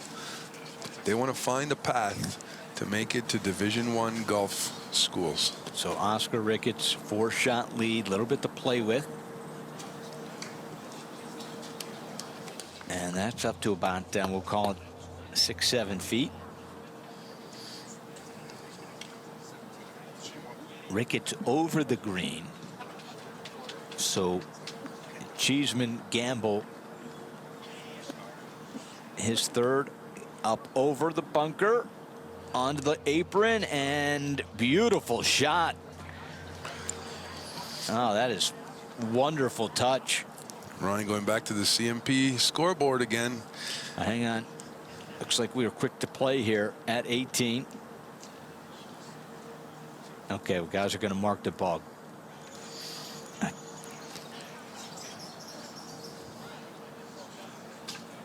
don't know if Ricketts will play first or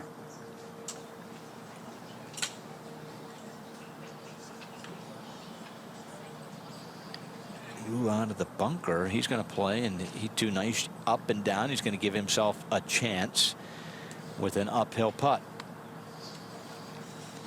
Now, Oscar Ricketts, you're playing with a 4-shot lead. You missed the green, but this is your third. I mean, you got to be conservative here, Rob. Nothing crazy, right? No, exactly. You just got to put yourself onto the green and, you know, get your 2-putt and get out of there.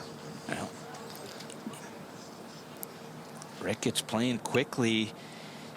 Looks like he's wants to play again. He's already into that practice mode. This is his 4th. That's got a lot of juice on it, and this is kind of what we're talking about. These players are well aware at what's at stake. It's a 4-shot lead, and now the question is that enough, Rob? How many? We have to really. How many strokes? He's taken 4 strokes now. This is his 5th for bogey. Still 4-shot lead is a 4-shot lead. But the lead is over Cheeseman, who has a par saving putt. Okay. Colton Cheeseman from Hamilton. But I'll tell you, Ricketts is still away. Ricketts is still away. He's still got work to do. Now, your bogey putt here, this is where you have to play a little bit. As crazy as it sounds, double bogey wins you the golf tournament. Exactly. You cannot be aggressive with this putt. You got to be conservative, lag it to the hole, get in and win your championship. And interesting. Didn't play out a turn here.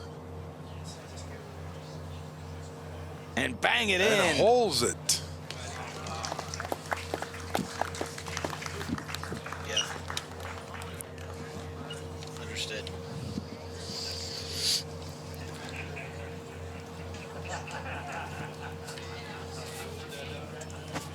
All right, there's Ricketts, Oscar Ricketts.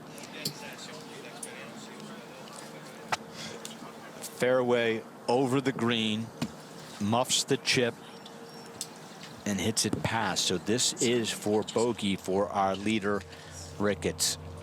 Settles in, digs in, lets it fly, and that's what he had to do. Well done. Inside a foot. Not how he wanted to play 18, but he's going to finish up. And there's your winner. Oscar Ricketts is on his way to Coushatta. A look to the sky like, what did I just do? Congratulations, Oscar. That's why you build yourself a 4-shot lead, Rob. Exactly, Ryan, so you can come down with a little bit. Although he was stressed, we can't say he wasn't. So it's a double bogey for Oscar Ricketts, but he did enough. And we will see him at Coushatta. Cheeseman trying to save his par. He doesn't. So Cheeseman will finish up.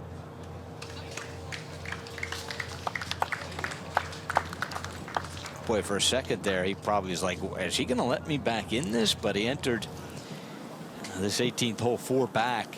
That birdie at Ricketts at 17 we showed you, that turns out to be, might have been the breathing room he needed. Okay, what I was saying before, Ryan. Yeah. Back to the CMP scoreboard, and now only 3 remain at the top of the 16 to 18-year-old boys category. Looks like Jaden Brown bogeyed the 15th, and now it's only Leo Chu, Charles Edmund Prue, and Manny Lal at the top. I heard from the gallery that Manny Lal is on the driving range warming up right now. Well, Prue was your overnight leader. We're going to jump back to 17, and we're going to start the 3-man playoff, Rob. On their way there, so we will keep you updated. But once again, Bourgault, Burridge, and Hebert in the boys 12 to 13. They're playing for 2 spots to Coushatta. Wow. It's a 3 for 2. They're going to be on the CMP 17th. CMP 17th hole. It's going to be it's extremely exciting hole for the playoff. And there's Oscar Ricketts. He did what was necessary. So on the golf course right now, Rob, let's set the stage here on TSN Plus. You have the girls division that it appears that Veronica Nicklin has built herself the lead she needed to cruise in and punch her ticket to Coushatta. Also on the golf course, we have a 3-man playoff at the CMP. They're heading to the CMP 17th.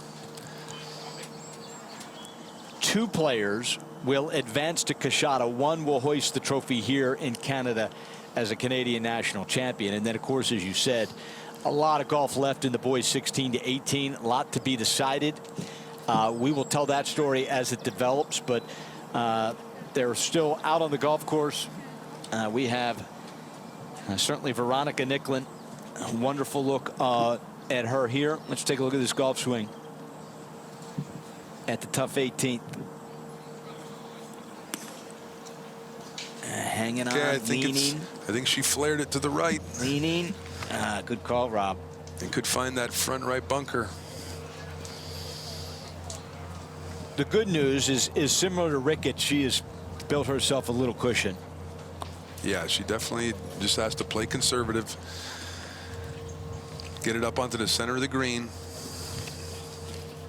2-putt and win her championship.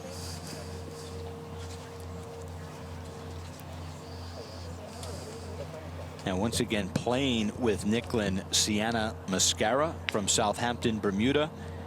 Lori Rosa from Montreal. Oh, and what a beautiful And shot there Leanne on Sarrazin. day 18.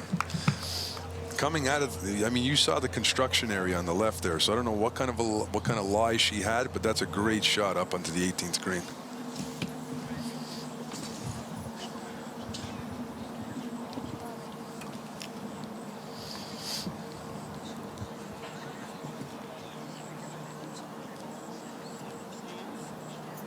And going to get a drop here.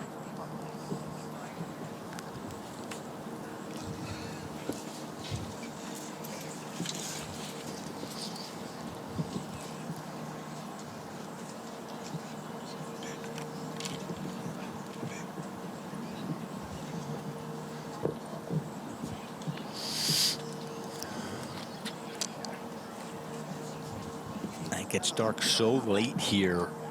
That's right. We had time for Outside of 182 Montreal, players. this golf course still sunshine soaked. Ryan, I really think we could have did 190. I think 2025, we're going to go bigger. Push the envelope. Push the envelope. 6:22 in the East, live here on TSN Plus. Glad you're with us here. A lot still to be decided at the CMP. And Leanne Sarrazin getting the drop. Looks like she's getting a drop from one of the drainage lines. So this on is the 18th girls fairway. 14 to 18. Once again, Veronica Nicklin in control of this age group.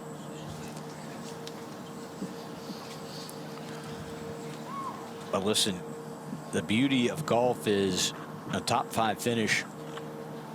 That looks really good on your resume at a national championship like this. The lead is 7 for Nicklin here at the 18th hole. Sarrazin sits in second place alone. Mascara followed by Sarrazin in third alone. And Charlotte Bordeaux, who has finished tied with Lori Rossi in a tied for 4th. But with a 7-shot lead, Nicklin played it a little conservative, and that seems to be the appropriate play. So Sarrazin. Bring her in.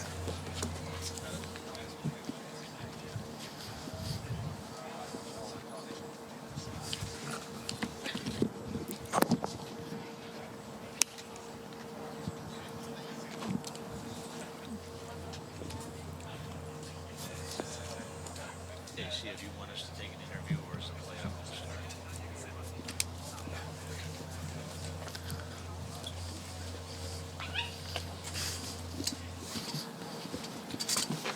Ryan, we're being joined by Anna Wu, our champion in the 12, 13-year-old girls category. Well, Anna, you and I spoke yesterday, and you were nervous as any competitor that I spoke to. You were so worried you'd only build a 1-shot lead. It wasn't going to be enough. You weren't going to be able to sleep or eat. Here you stand now as a national champion in your home country. You're on your way to play for a world championship. First off, congratulations. How does it feel? It feels really good to be finally done with this pressure and exhausting game. And it feels really, really, really good to actually win it. Anna, tell us a little bit how you went to sleep last night. just close my eyes and think of the stars. Well, you are a star now, an impressive victory. Let's talk a little bit about your round. How did you keep it together? How did you not get too far ahead of yourself, Anna? Well, I was just thinking that I needed to win this for my mom because it was her birthday. And I knew I had to stay at like a very steady pace for like par because the other girl was like being a menace and hitting very well. Now you take the next step. You've qualified to play against the best players from around the world. We'll have players from China, Thailand, Canada, United States, Mexico, England, Ireland, Italy. They'll all come to one place to play for a world championship in front of every college coach in America. How does it feel to know that you will be part of that field? I feel like I've been joined like into a big family group to just compete for one spot, but it feels pretty nice. So the excitement is great. I mean, we don't want to know the nerves that you're going to feel at Kashada because obviously you have a few months to deal with those and build yourself up to that big event.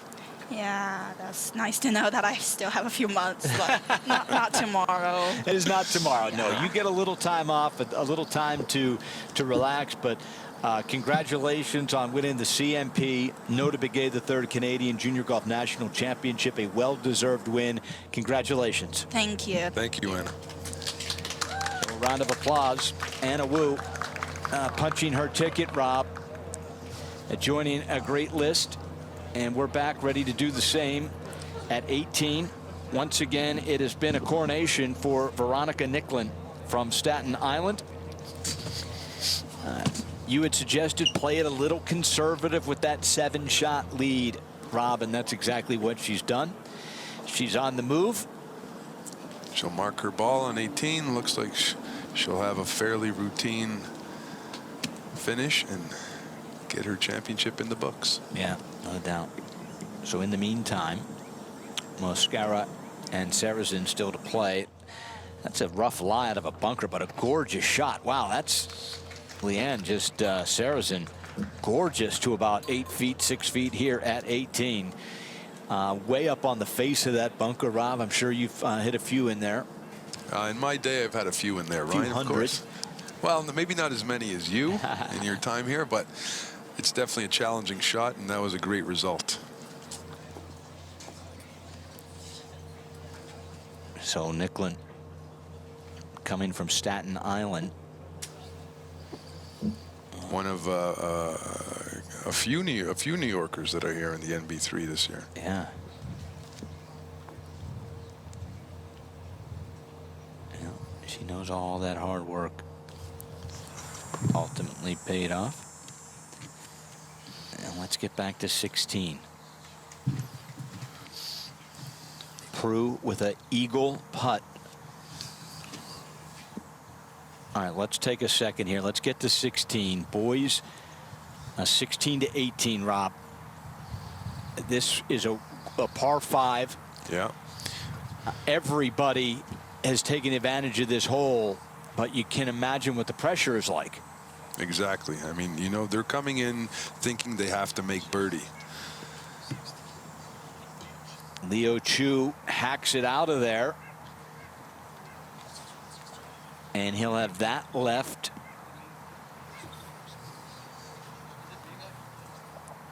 Okay, Leo, as we said, last year our winner, did go and make it to Kashada. He won it on the 18th a year ago. He's currently in a tie for the lead as we circle back to 18 live. Sienna Mascara from Southampton, Bermuda. Long putt down the hill. Well done. Well paced. Now for eagle for Edmund Prue. This to take the lead solo. And a little bit more than he bargained for. Wow. How about the range of emotion there? You have an eagle putt. At worst, you got to say, I'm going to give myself tap-in birdie, and you race it 8 feet past, Rob. Yeah, he's still got a tester left for his bird. The stress and the pressure has got to be mounting on these guys coming down the stretch. Now you have to know that birdie puts you in the lead. Sometimes that pressure just mounts, and it's tough to control.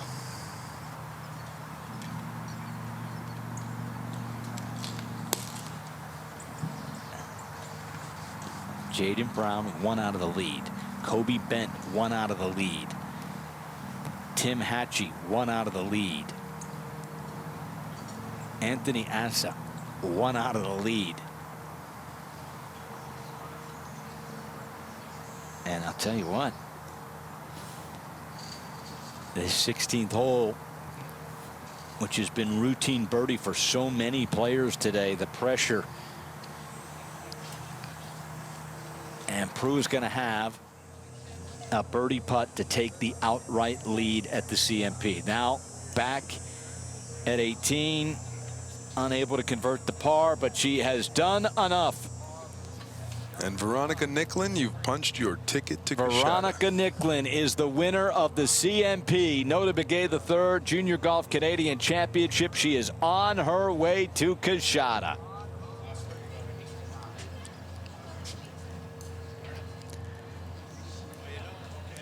Well, she's going to tend the pin here for her companions before she can ultimately celebrate.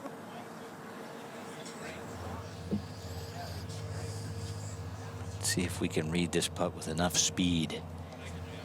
Even downhill, I've seen players leave it a little bit short. Oh, a great stroke. Oh, yeah. Into the cup.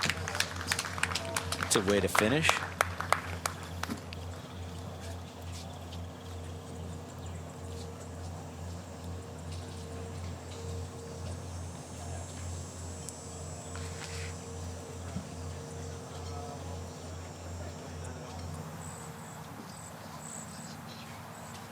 Now, Leo Chu for the outright lead, birdie at 16. He's done it! Fist pump from Chu. It's a birdie at 16. It's a one-shot lead. Leo Chu, 1-shot lead after 16. Now Prue to match. This is for Edmund Prue to join the lead at 3 under. Understand what he's gonna play. Had an eagle putt. Raced it 7.5 feet past, so this left for birdie.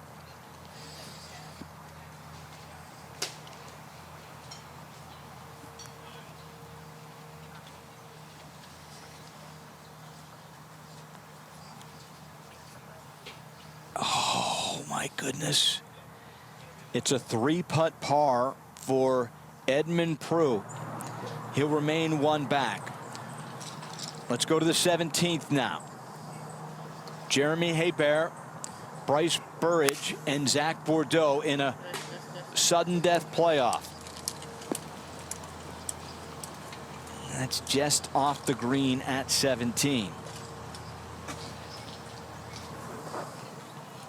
How about the pressure here, Rob?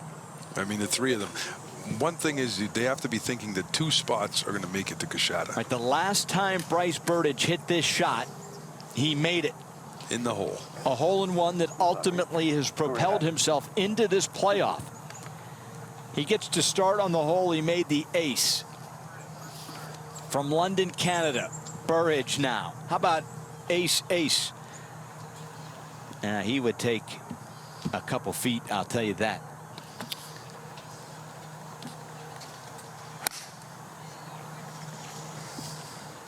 He likes it. He Ball's likes on the way. And that too going to be a little bit left of the pin. Not bad shape, but likely does take birdie out of play unless they chip in, Rob. Putting from the fringe on the left side could be a little difficult, but as long as you got your pace, there's chance.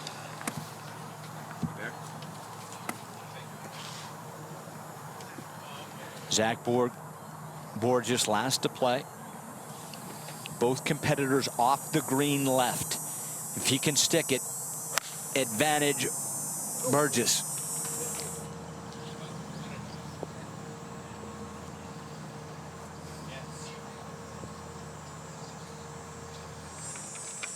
So going to be a chipping contest, Rob.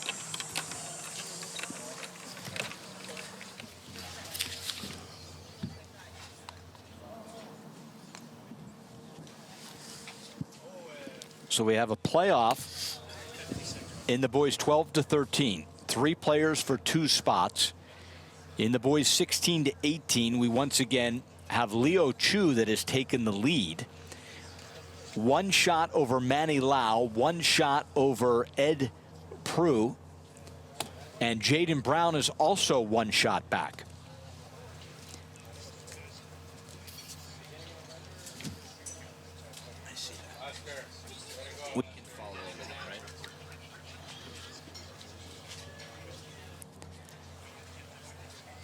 But right now you have 7 players, Rob, that are still sitting here wondering, right? Can they do it? Marco Sanchez, you know, this was his golf tournament, right? Sanchez started with an eagle at the very first hole today. Been in control throughout. He shot 32 on the front 9, did Sanchez. But it was a bogey at 11 and a double bogey at 13 that ultimately has Sanchez now 2 off the lead of Leo Chu. 1 back of Manny Lau, 1 back of Ed Prue. But Sanchez still's got holes to play, still has time here to right the wrong. Yeah, he still has a chance coming around 16, the par 5, 17, 18, if he... All right, we bring in Oscar Ricketts. Is Oscar able to ultimately punch his ticket? He is on his way to Coushatta, able to go on and win the 14 to 16 division here.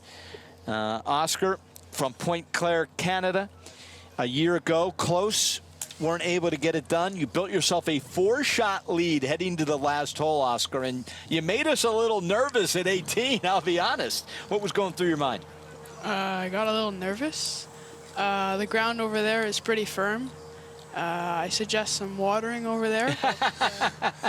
Oscar, we have a playoff going on right now on the 17th hole with 3 boys in the 12 and 13-year-old category.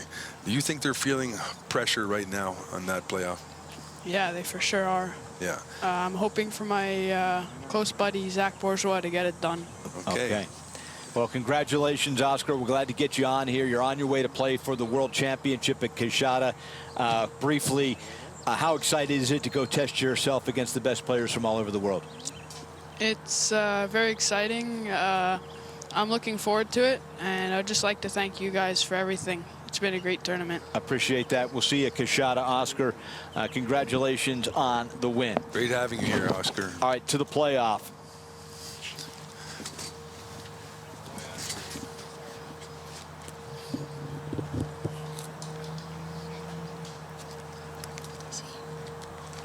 This is Burridge. Oh boy, that has a lot on it. He's asking it to settle, and he races that 10 feet by. So Bryce Burridge will have that for par.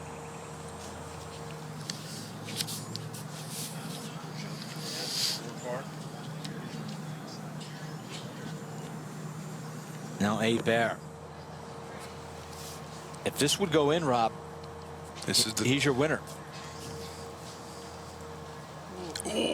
Leaves it on the doorstep.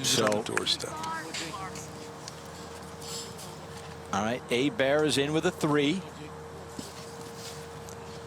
We know Burridge has 10 feet left to continue the playoff, Rob.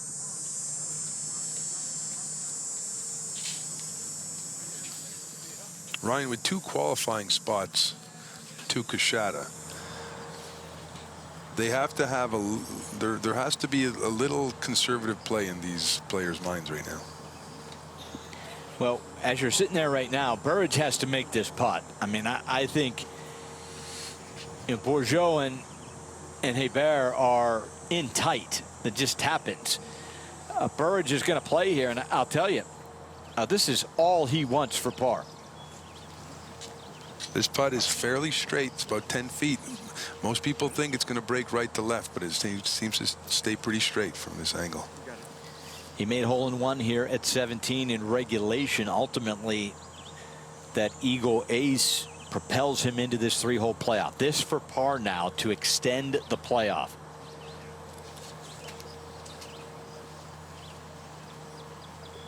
Oh, how about that? Wow, what a putt from Burridge. What a pressure putt from Burridge. Another look this earlier today, couple groups before the final group.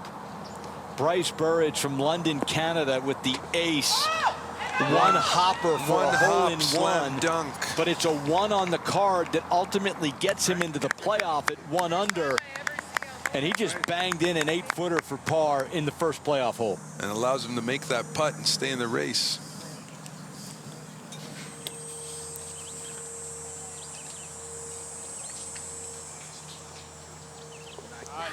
And holes out, and we're moving on to the next playoff hole. 3 pars at 17.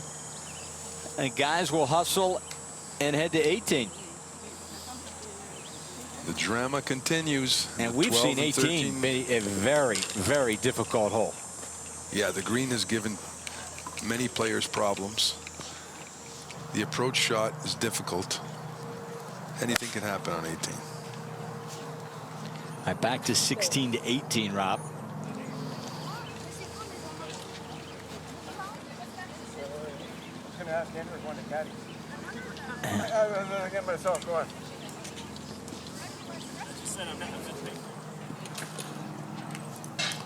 No. Marco Sanchez, he's 300.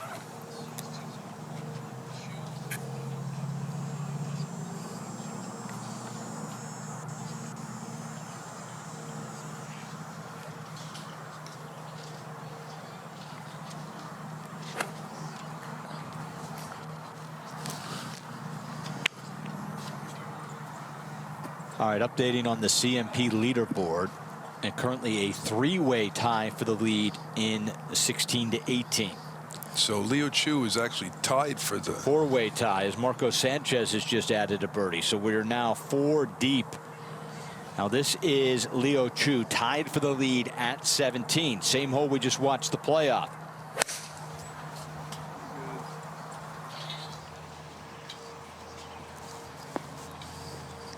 Oh, and what a time for that from Leo Chu. Dials one in there inside 5 feet. Looks like about 5 feet, just short left of the pin. Could be a straight uphill putt from there. Also tied for the lead, Edmund Prue. He 3 putts the 16th.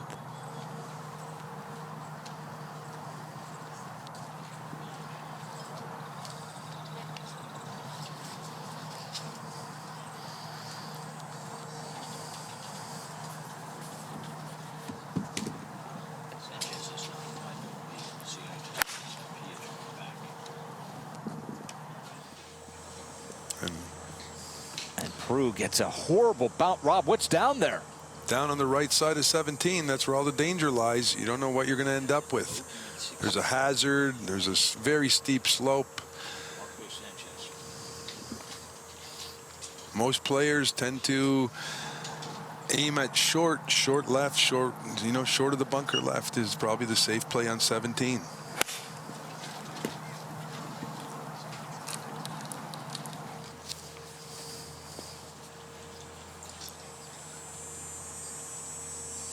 And that has found the putting surface. Oh, a massive advantage now for Leo Chu.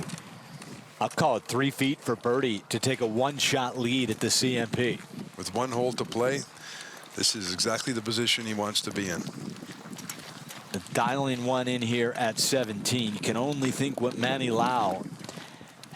How about Manny Lau? You're talking about, what, 6-7 hours, Rob, that he has been watching the leaderboard? He's been waiting, wanting to know what's going to happen to him. He missed a 3-footer for birdie at 18. Yeah, just it would hoping currently that have him in the solo lead. I mean, what's going through his head? He just has to be hoping that that's not going to cost him a chance to get into a playoff. I'll tell you what is likely, though, Rob. I'll tell you what's real likely. Manny Lau is going to find himself in a playoff to go to Kashada, even if he doesn't win. Exactly. Remember, 2 spots in the 16 to 18 division. 2 spots up for grabs. boys know it.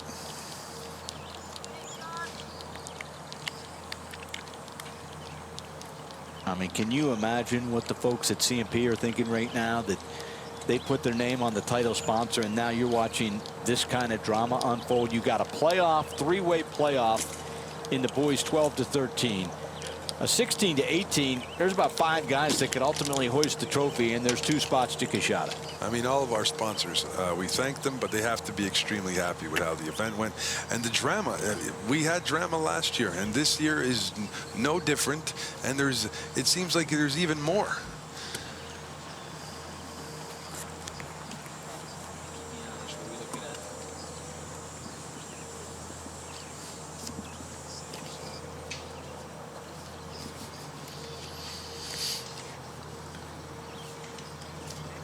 Jaden Brown, even par, 2 out of the lead.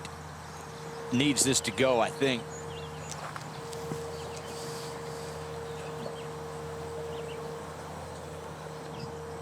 And here is your updated leaderboard. Leo Chu in a tie with Manny Lau, Ed Prue, and Marco Sanchez. We have 4 players at 2 under. There's the 66 you see posted by Manny Lau this morning. Now this is Prue. Did find that bunker. And we got 2 very challenging par putts from one of our leaders in Ed Prue. He 3-putted back at 16. The par 5 had an eagle putt, raced it some 8 feet past. Advantage now is that guy. Definitely. That was Sanchez, who's also tied for the lead, so he finds himself with a very, very challenging par putt. 17 causing carnage here at Kanawaki. 17 is very discreet breaks, tricky green. So none of these putts are given. We're gonna have to see. A 4-way tie for the lead. Sanchez and Pro with very lengthy par saving putts here at 17. Meanwhile, Leo Chu from Scarsdale, New York, probably his second best shot of the day, only to Burridge, who aced 17 earlier. Hit it to a couple of feet. Leo Chu definitely sitting in the driver's seat here. 2 spots in the 16 to 18 division. Manny Lau in the morning wave. Fires a 4 under 66.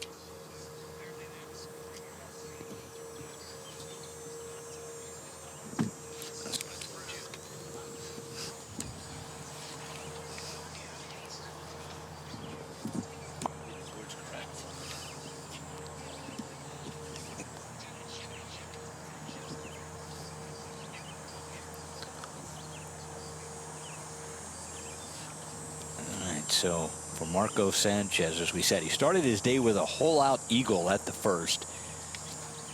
He did birdie 15 to tie the lead, and then made a bogey at 16, as I'm looking at a Sanchez scorecard. Looking at Prue, our overnight leader in this division, this is what he has left for par.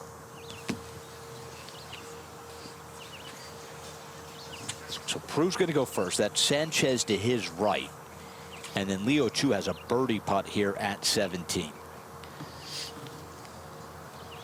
So there are going to be 3 gigantic putts here on this green. The first one here, Ed Prue. This is for par. This would feel like a birdie after finding that greenside bunker. He just 3-putted back at 16.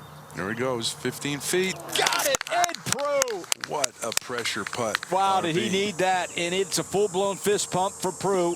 And he'll keep it at 2 under, tied for the lead. And he keeps his 2 under par score. Gigantic par save. Gigantic. Now Sanchez, quick to play. There's 2 for par, and that's going to go by. So it's bogey for Sanchez, and his chances are quickly evaporating on the course here at Kanawaki. Meanwhile, the next putt is from Leo Chu, I would assume, and that's going to be for birdie. In the meantime, we're back to 18, Rob, in our playoff. 3 guys for 2 spots to Kashada. 1 will win. the lefty. Now I want to clear this up for our viewers. Yeah. And let's go back. Leo Chu, this for the solo lead, Rob.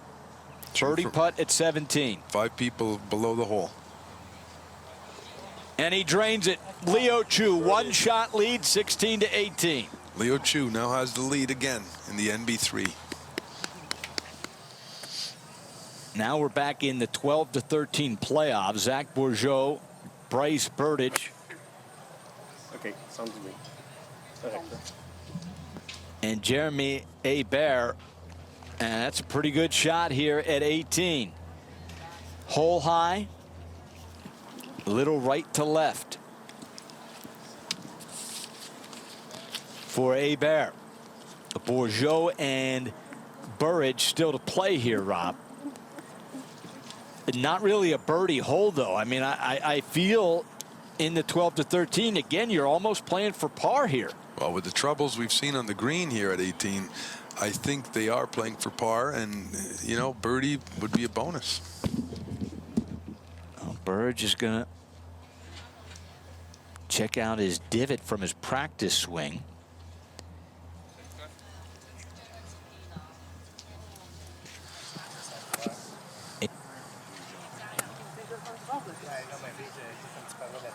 This is Zach Bourgeau. We heard Oscar, he's friend of Oscar Ricketts. He made par here in regulation. 1 under on his day. Was 1 under on the back 9. Zach Bourgeois. Nice swing. Oh, and what a shot from Bourgeau. 8 feet left of the pin, with everything RB. on the line. Boy, he went to the short side of the green. 8 feet left of the pin. And he'll have 8 feet for birdie. To punch his ticket to Coshada. Burridge now quick to play the lefty.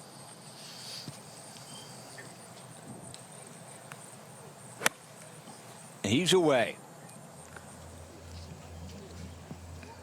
Oh, and it just does not creep onto the putting surface, but it does stay out of the bunker. He'll be chipping. Wasn't a club, right? Or could you putt that, Rob? He's short-sided himself. It could be that's very tough turf to putt from. I think he'll be chipping up to the pin, and hopefully, you know, it's a feel shot. Definitely a feel shot. Massive advantage here for Bourgeau. He has the most makeable of the 3, but it's still very difficult shot.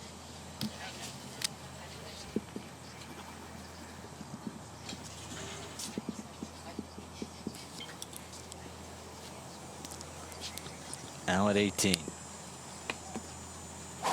With our leader, Leo Chu, 1-shot lead has come to 18. 2 spots. Manny Lau 1 back. Ed Prue 1 back. So really, you're looking right now at 3 guys for 2 spots. As we stand now with a hole to play. We're looking at Leo Chu. The New Yorker from Scarsdale. Went to Coshada a year ago. Seems to like it.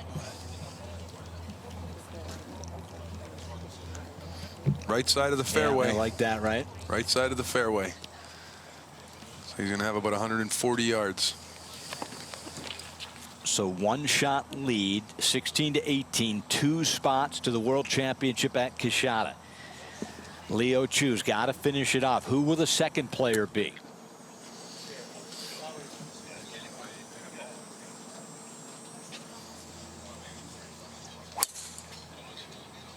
Back to the tee at 18. That's Marco Sanchez. 3 out of the lead, 2 out of the playoff. Sanchez likely will need to make that for eagle. Hole out to get into a playoff for Coshada. Right side of the fairway, probably left himself 160 yards to the pin.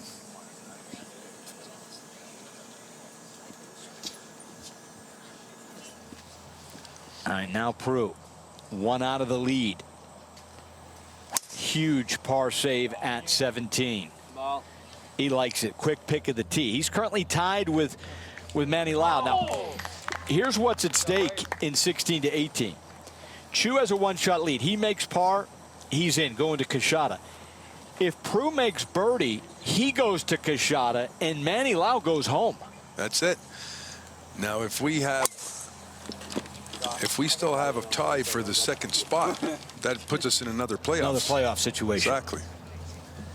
All right, up at 18, we are in a three-way playoff in the boys 12 to 13. Hebert, Burridge, and Bourgeau. This is Hebert that will putt first.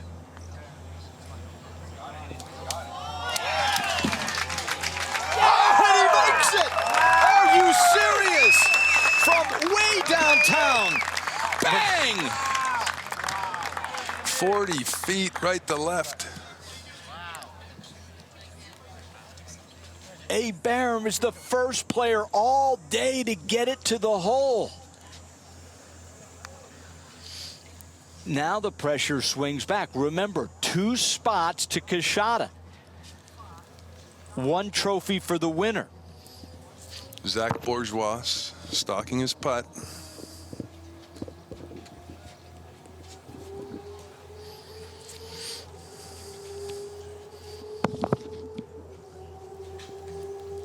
Got about 10 feet left of the pin. It's on the way. He just slides it by the right side.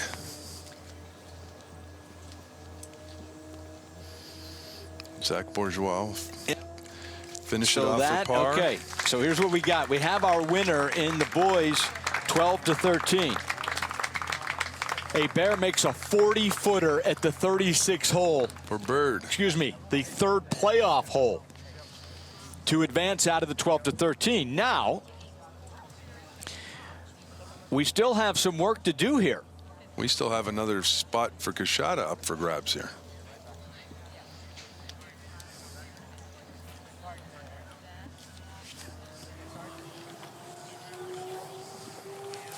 So they'll go to scoring, they'll work things out, and then they'll handle how they're going to decide another playoff. We're looking at Leo Chu. Leo Chu coming down the fairway on 18. RB, we got Veronica Nicklin here. Yeah. Winner of the girls 14, 15-year-old category. You're on your way to play for the World Championship before every college coach in the world on Golf Channel. I know it was a goal coming here this week, crossing the border, coming into Canada. It's got to feel unbelievable right now. Yeah, it's an awesome feeling. Thank you so much for hosting this tournament here. Yeah. You had a little lead coming down the 18th. You got into a little trouble on the front right, but you got up and you did what you had to do, win your championship. Coming down here, look, we got Leo Chu with a 1-shot lead over Manny Lau, who's on the driving range trying to warm up, and Ed Prue. I mean, the pressure in this tournament had to be immense. Yeah, the pressure was a lot, but I feel like the nerves and everything, it's part of the game. I mean, it just shows that you care about the sport a lot.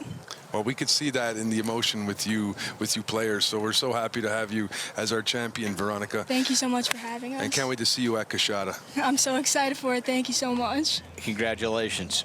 Thank you. All right, lots still to be decided here at Kahnawake. Again, 2 spots to Kashada. There's currently 2 players tied for second, and that guy who has a 1-shot lead. So, you know, you have to wonder, Rob, how you handle a 1-shot lead when there are 2 qualifying spots. I mean, certainly Leo Chu, he wants the trophy. He wants to win it. He knows par likely does it. I guarantee he's aiming for the center of this green, RB. Well, he did the first job. He found the fairway.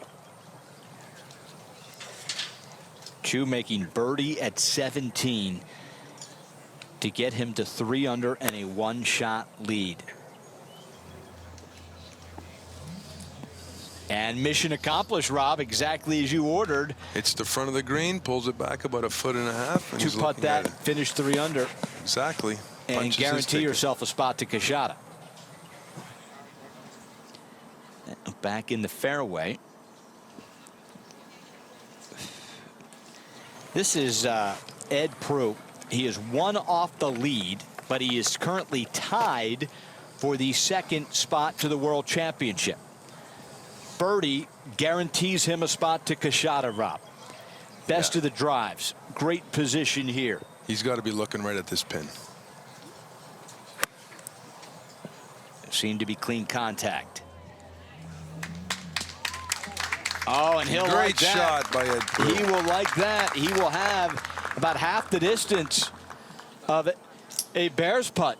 Yeah, he's probably looking at 15 feet right to left down into the hole. If he makes that and Leo Chu 2 putts his par, then it's over. It's over.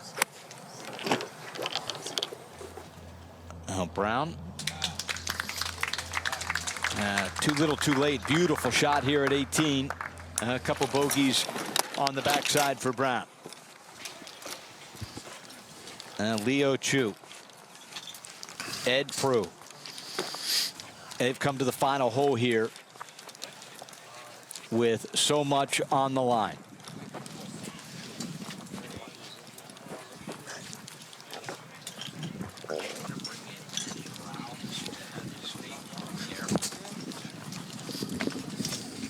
We will bring in now Manny Lau. You can only imagine what Manny is going through emotionally here at the CMP. Manny Lau plays in the morning wave, did not make the final 2 foursomes.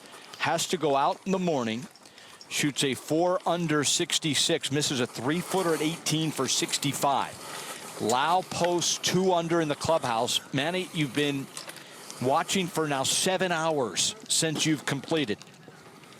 Essentially what we have here is Leo Chu birdie 17. If he 2 putts this for par, he is our winner at 3 under par. Ed Prue probably has 15, 16 feet for birdie. Manny, if he makes that, unfortunately, he will be left out and will not return to Kashada. If he misses the birdie putt, after waiting 7 hours, you will go to a sudden death playoff to go to the World Championship. One, what have you been doing for 7 hours? I'll be very honest to you. I've been hanging out with some of the Dixon boys here and just chilling out pretty much. Are you prepared, should Prue not make birdie here, are you prepared physically to go perform in a playoff right now? I got a little bit of a range session in, so I'd say yeah. I think this would be it. This would be it. All right, well, hang out with us here, Manny, for a few minutes. Now, you played recently in the United States Junior Amateur at Oakland Hills. Certainly teeing it up there, it had to be an incredible amount of pressure. Would you rather be in that position or where you're at now, which is a headset on in the 18th Tower broadcast booth, watching your fate unfold right in front of you? I'll be very honest to you. Both tournaments mean the world to me, but this is one hell of a situation. We can appreciate that, Manny. We're looking at the players right now, looking at their putts. Getting set, not sure who's going to putt first. It's got to be Leo Chu. Got to be Leo. And once again, Leo is he knows par wins. Excuse me. Par secures Kashada. Does not win. Prue could obviously force a playoff for the victory at 3 under, but both would be guaranteed, Rob, a trip to Kashada. Exactly. Leo Chu, all these players, Manny, parred the par 5 16. It was hard to believe with how that hole was played today, but then Chu steps up and hits it to 3 feet at 17 to take a 1-shot lead. I will say we have seen this putt left short, Manny. Yep. Leo Chu will putt first. All right. Leo digs in. 2 putt. Gets into 3 under. Should he make this, he's the champ. And that is a lot more than he would have won. And he's left himself some work. Manny, I saw a little fist pump there. Right? No, come on, Manny. Come on. And Leo Chu has left himself 4 or 5 feet for par. He has definitely more than he wanted. So now, Ryan, we could not have asked for more drama. And the finale of the CMP This is Ed NB3. Prue now for birdie. This moves him to 3 under should this go. If he misses, that face you're looking at right there, Manny Lau knows he's heading to a playoff to head to the World Championship. Hold on. If he makes this, you know how long that 5-footer is going to seem to Leo Chu? Oh, my goodness. Trust me, I know how that putt feels. Exactly. Manny, you missed a 3-footer, so you know the pressure at stake. Now, we just watched a Bear in a 3-man playoff make a 40-footer to win. And he's going to leave it short. Prue. So Prue leaves the birdie putt short. Manny Lau. This mathematically puts Manny Lau in the conversation. You got to make this. It's about 1.5 foot, Manny. If this goes in, you found yourself in a playoff, young man, and you're in. Manny Lau will go to a sudden death playoff. Get the headset off, Manny. Your broadcast duties are over. You're a golfer. Yeah. And Manny Rob Lau, Dixon, go and prepare. Everything goes now to Leo Chu. Leo Chu. Yeah. Leo makes his par. He wins. Exactly. He wins the golf tournament. Exactly. He misses. It's a 3-way playoff for the win. Exactly. This could cost him his entry to Kashada. So the pressure on this from 4-footer.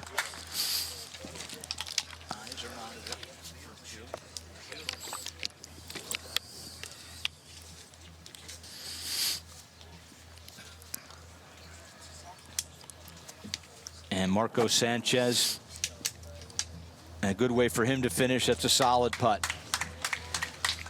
Now this is for the win. This is to win, a putt to win the CMP Nota Begay III Canadian Junior Golf National Championship. Punch your ticket to the World Championship on Golf Channel.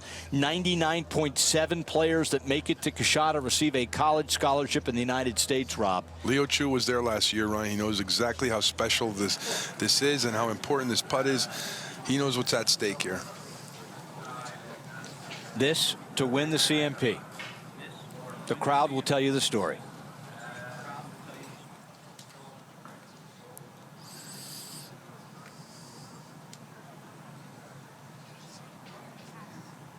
On the way. Leo Chu has done it. Winner. He has done it. Leo Chu punches his ticket. He wins the CMP Nota Begay III Canadian National Championship. A par at 18. 3 under par.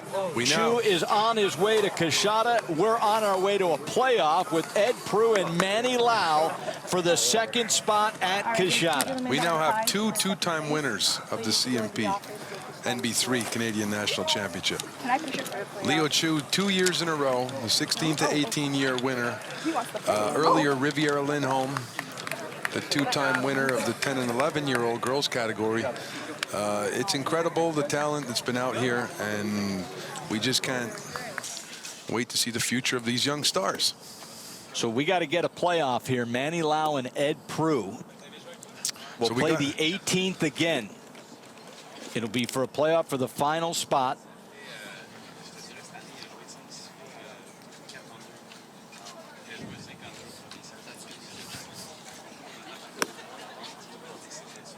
This is for the 12 to 13 final spot you're looking at. And that is a beautiful shot from Zach Bordeaux. So it's Bordeaux and Burditch once again, 2 guys for 1 spot. You're watching a live playoff here on TSN Plus. Gorgeous shot from Zach. He has almost the same putt he just had in the playoff. Now the lefty, he digs in. Burridge lets it fly. Oh, what a shot by Burridge. Oh, great shot.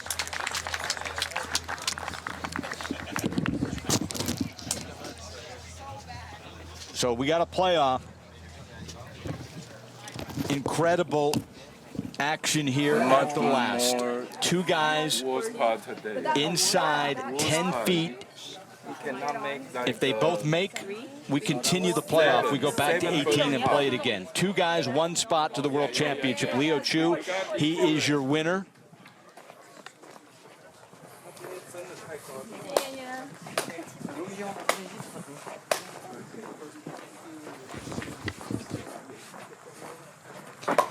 All right, we welcome back in our winner now of the 12-13, a three-way playoff, Rob. Ultimately, Jeremy Hebert able to win the playoff and win the CMP Canadian National Championship. Want me to go You're into on scoring your way with to them? Kashada to play for the World Championship. You've heard the stories. 99.9 of the players that make it to Kashada get a college scholarship across the world. It is where the very best players go to play on national television in America. First of all, 3 guys in a playoff. How'd you handle the nerves? It was pretty stressful. My drive, I thought at the tee box was in the water, but was kind of good. And the first, when I was at 18, I did a pitch shot and pretty good. I just wanted to hit the green, but yeah, my 25-footer was perfect.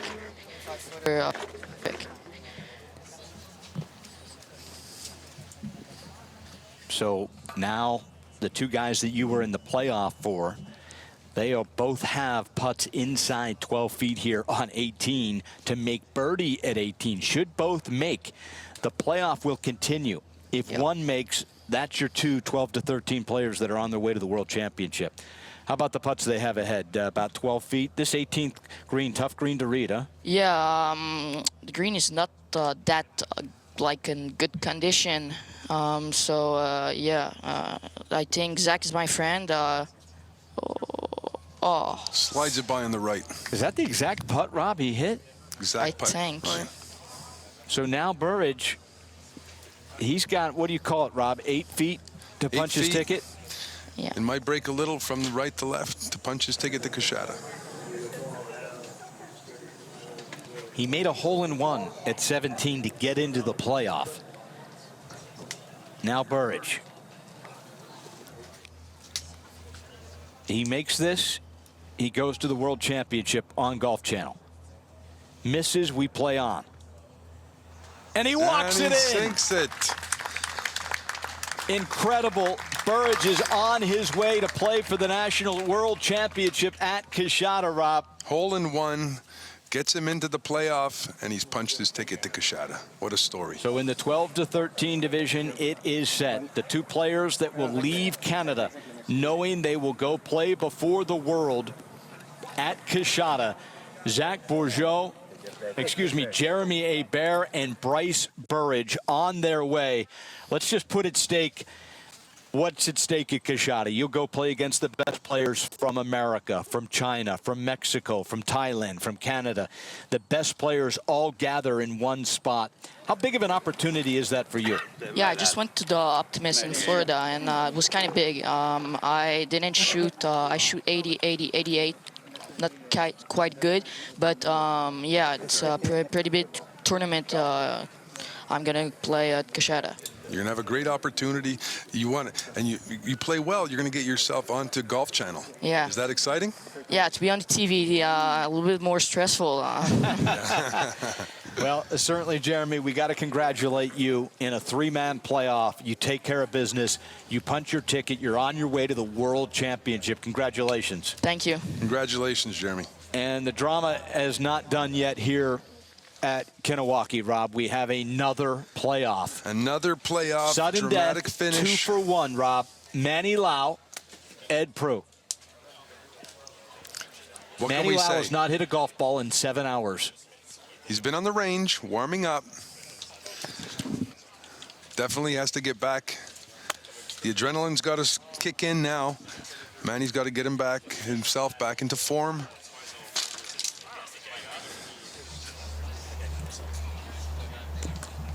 And this is how close he came to winning.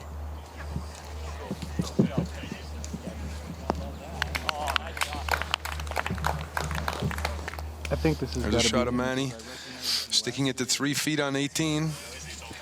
Earlier in the day, this is about 11:30 a.m.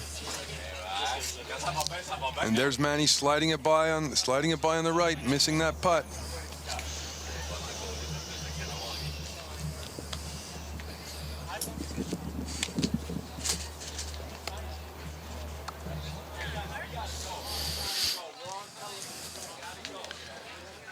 And high above Kanawaki, looking down, 1 playoff to go.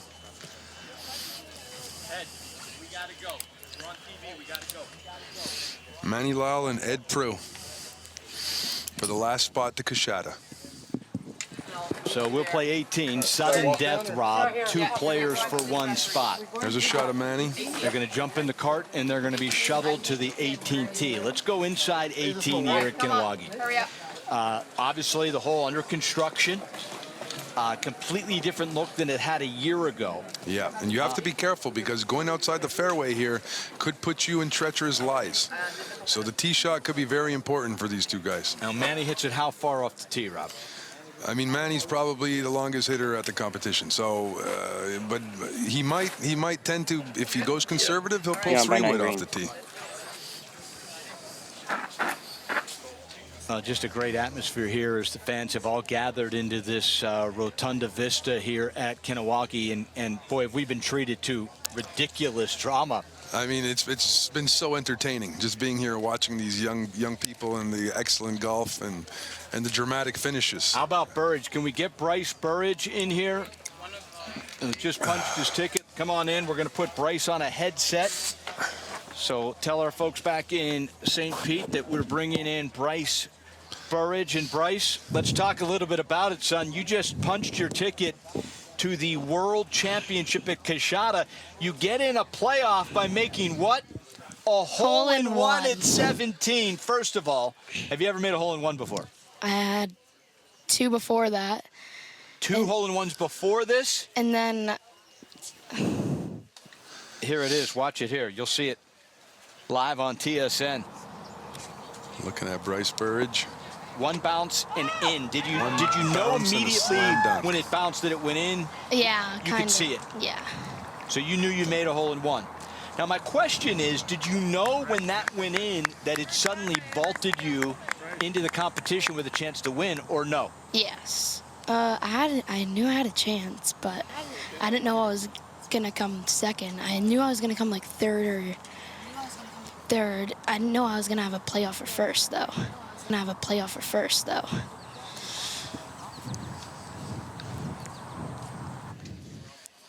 So that completely changes things. You make the hole-in-one eagle.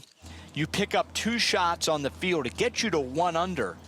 We had a couple bogeys at 18, and suddenly, after celebrating, I hope you didn't drink too much after making the hole-in-one, suddenly you find yourself in a 3-for-2 playoff to the World Championship. How'd you regroup? I didn't know. I have no clue. I just wanted to make a par on that hole because I didn't look at the leaderboard. I know it was close to the lead, but I didn't know it was that close. So coming in, you just really wanted to finish strong. Yeah. Make your par, get in and see where you stood. Yeah. All right, now let's get to the playoff. You get to 18. You see a bear make a 40-footer for birdie. You know that means he wins the championship. Yeah. But did you know at the time there was another spot to the World Championship? I did. So you had to make your par. You do, and then you're back in another playoff. Yeah. And then the pressure builds again. And what were you thinking going into the playoff? I just knew I had to birdie it because I knew he was probably going to birdie or par it. So you both find the fairway, and I'm going to say you hit it to about 6.5 feet at 18. It's one of the shots of the day. When it left your iron, did you know it was tight?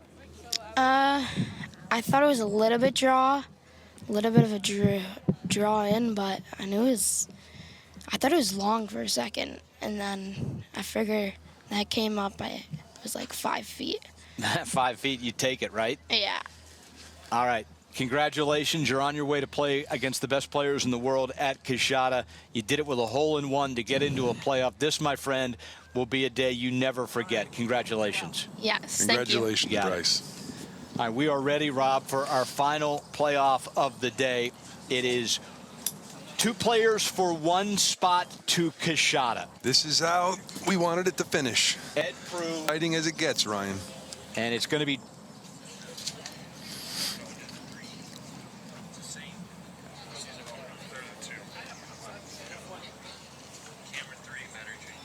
driver for both players, Rob. That was the first question. Prue, he doesn't like it. Oh boy, this is Disaster for Prue off the tee. Looks like he's found the trees And on the Manny left. Lau changes clubs. How about that decision? Wow, Manny wants to find the fairway now, put himself in the driver's seat. Looks like Ed Prue found the trees on the left. Could really... Now, he hasn't hit a shot in competition in 7 hours. Exactly. So he puts driver back in the bag, does Lau. A little, this is straight match play. Straight match play. Score does not matter. No. Can you beat your competitor? You are looking at what your opponent does and how to react to that.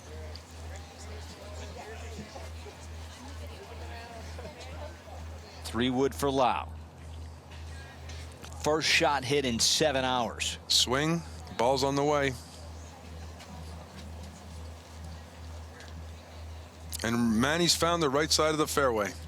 All right, that's a huge advantage. So now let's go match play here. You can see right in front of the construction area, so he has a good lie. Yeah. Now we got to see where Ed Prue's ball ended up. Was into the trees on the left, but depending on the lies on the left side of the fairway there, you could still have access to this green. So let's see where he ended up. And there's... What's the danger, Rob? You're in match play. You know your partner is in the fairway. I'm going to put the club in your hand right now. Knowing Manny Lau is, what, 120 out? Manny Lau has, yeah, probably not more than 130. And you know he's got a great shot in. He's got a great look at the pin. Great angle to the pin. I mean, he's looking to make a birdie. Okay. Let's just put the club in your hand if you're Ed Prue. Yeah, Ed Prue, he's got to look to hit the green somehow. He's got to look to put the putter in his hands after this shot. So we don't know if he could see the pin, but he's got to find a way to see the green. And how tight does it get down there?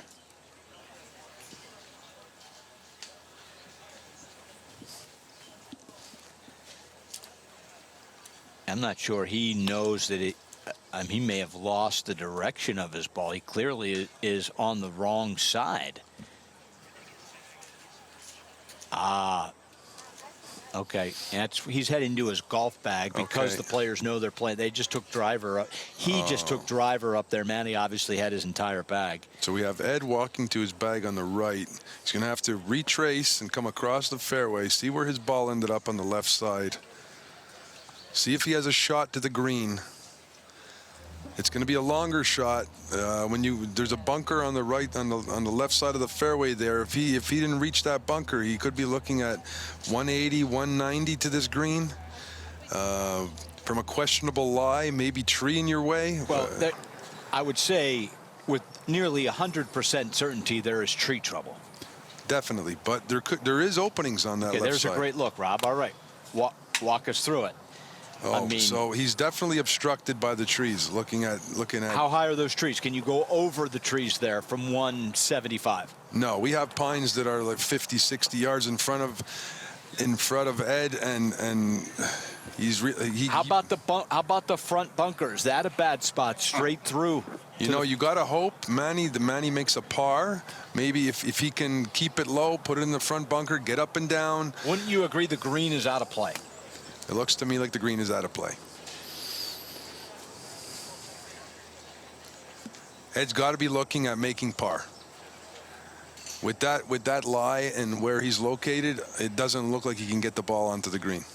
It's an elevated green here at 18, so running it up is not really an option with two big bunkers in the front of the green. But is the front bunker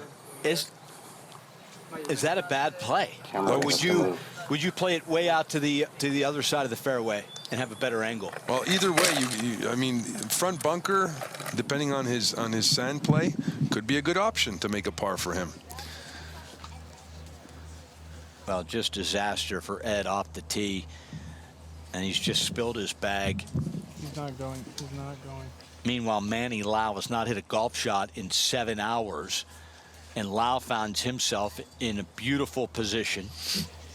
Manny looks great to have lie. hit a great 3-wood. Ed taking a look at every possible angle here. Got his rangefinder out, looking at his distance. Prue, the overnight leader. in the 16 to 18. Finds himself losing by 1 for the championship. Had a birdie putt. Remember, Ed Prue finds himself with about 8 feet for birdie at 18 to tie for the championship and punch his ticket to Quixada. Exactly. Now he's in a playoff 2 for 1, and he's in jail here, Rob. He is in jail. He's looking low, so it looks like he's going to try to punch this through. Either there's a middle run up onto the 18th or one of the bunkers to leave himself a decent chance at an up and down for par. He kept it low. I don't know if it got up into the bunker. Well, regardless, he's going to have to get that up and down unless Manny Lau suffers disaster again here at 18. It was a year ago Lau made bogey at 18 to lose a trip to Quixada. Against our champion, Leo Chu. Manny quick to play. The big fella. Probably has 130.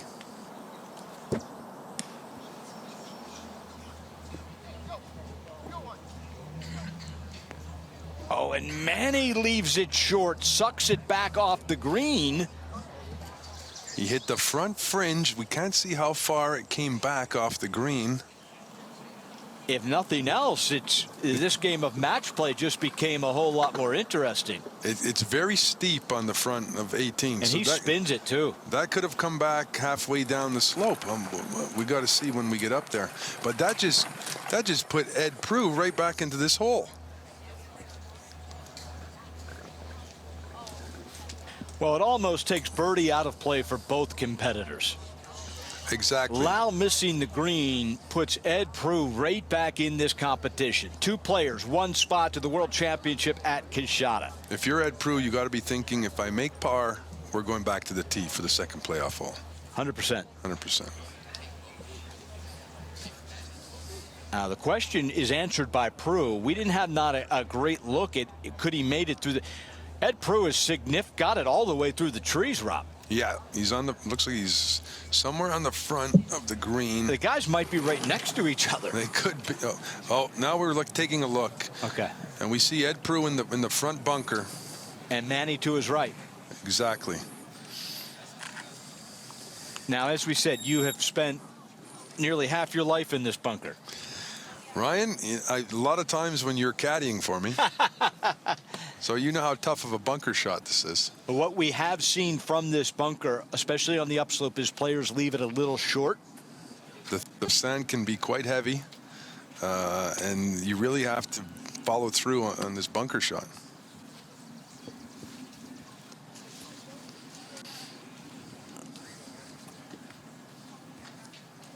So Prue will play first. Manny gives way. Prue digs in. 60-degree wedge.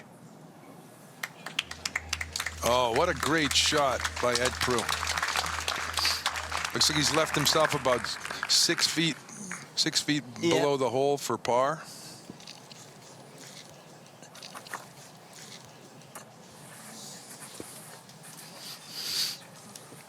Manny Lau's looking at what he has now. And I'm giving Manny Lau advantage here. I think Ed Prue's going to have to make that putt to force another playoff hole. Yeah, Manny Lau has some This is pretty basic. He has some long rough to get over until he gets onto the green from his angle. So That's he's got to judge lie, that. though, Rob. He's got to judge that coming out of there.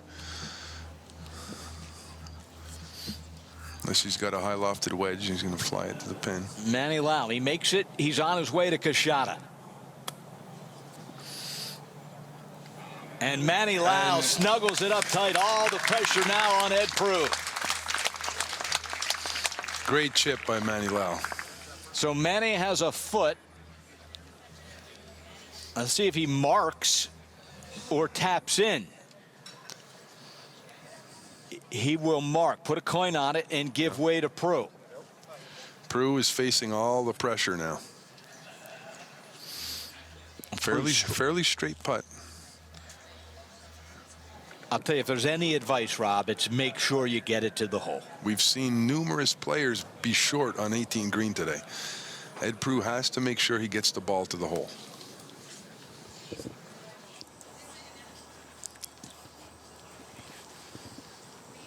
Incredible look here from our vantage, high above the 18th green here at Kanawaki. We're down to 2 players left on the golf course. It's 2 for 1 to the World Championship at Coushatta on Golf Channel. What's at stake? You make it to Golf Channel, you about guarantee yourself a college scholarship. 99% of the players that make it to Coushatta move on to play the college game. Manny Lau inside a foot. Prue makes this, will play on. 6 feet straight up the hill. Oh, and he does it! Oh, my God, Ed Prue. How about that from Eddie Prue? Onions! Manny Lau has to be saying, what do I have to do to punch my incredible ticket? intestinal fortitude there. Okay, Manny now has about 18 inches. Oh, I bet we have to remember, he missed a 3-footer for birdie on 18 earlier.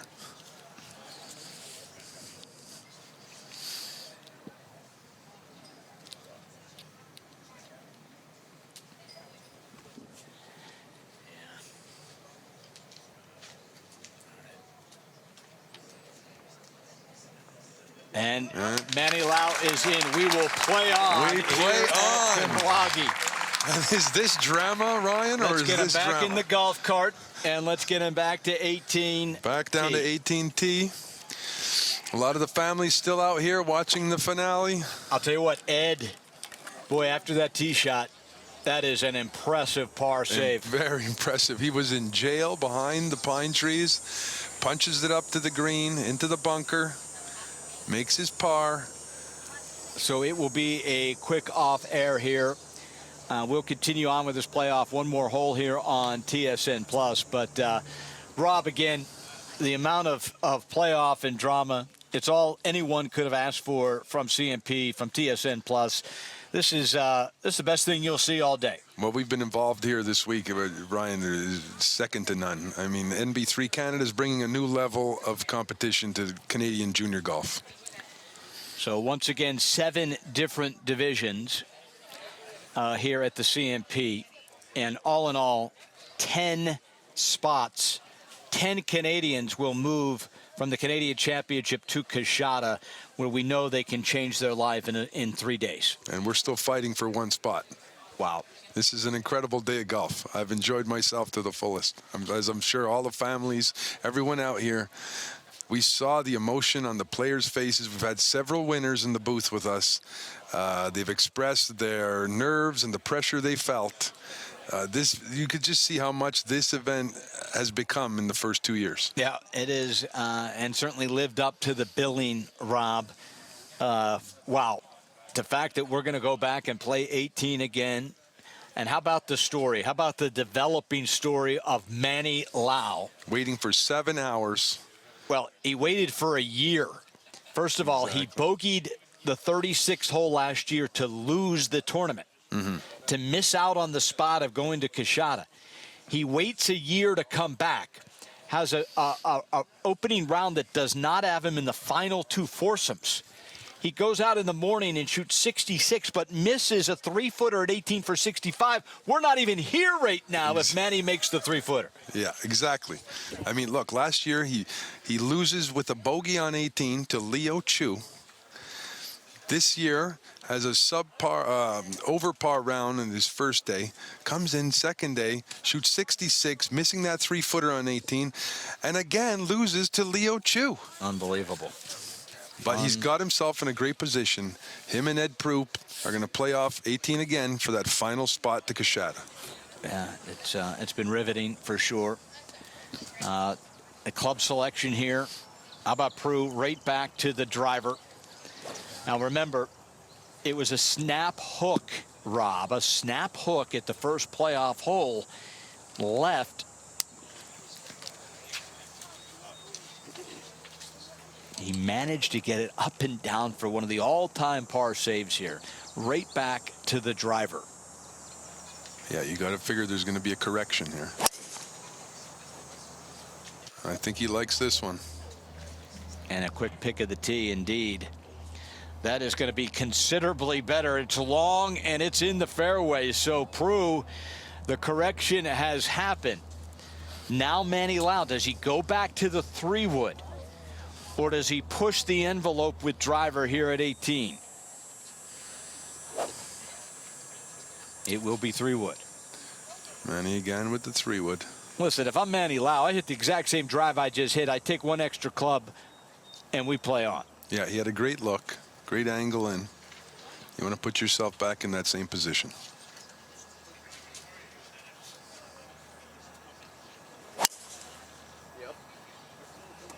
Manny loves it. He Picking too. up his tee. Quick pick of the tee right down the gut here at the 18th at Kahnawake. Same line as Ed Prue. He's going to play first. Neither have a great angle. Preferably here, you would like to be coming from your right to left. Exactly. You want to come in from the right side of the fairway. Now they got to play over that bunker in front of the pin. Not much room to work with. Your Front target's tuck pin. Your target's probably got to be 10 feet over this flag. You definitely don't want to short yourself and end up in that bunker. There's not much room in front of that, from the fringe to that pin in the front. So center of the green, 10, 15 feet behind. I think that's your ideal putt. Taking a look. Manny and Ed, look, they're talking to each other. The camaraderie here this week has been incredible with all the players. We have players from across Canada. So New York, Florida, a player from Bermuda, Pennsylvania.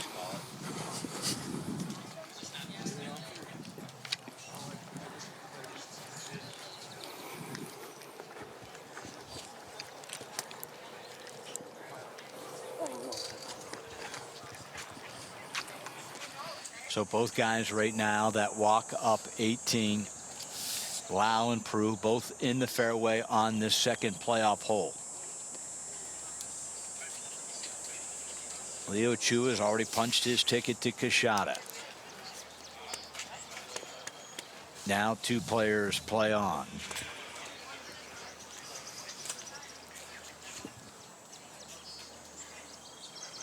Now Prue on his first playoff hole hit it into the woods.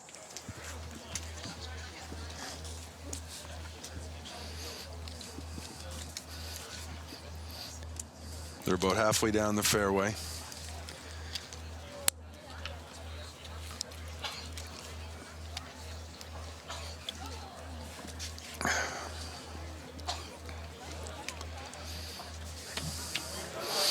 Ryan, it's 7:37 p.m. Eastern time. Manny Lau teed off this morning at 8:40 a.m. Oh, wow. That's 11 hours. Manny Lau is still on the golf course.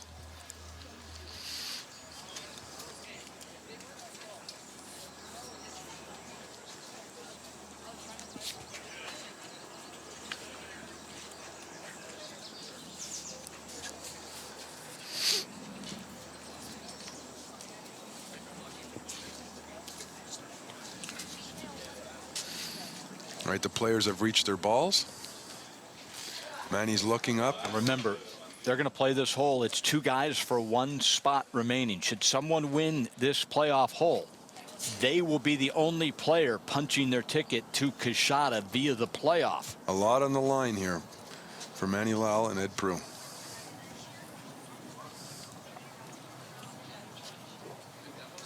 Now, how much further back is Manny Lau on? Rob, this might be 40 yards.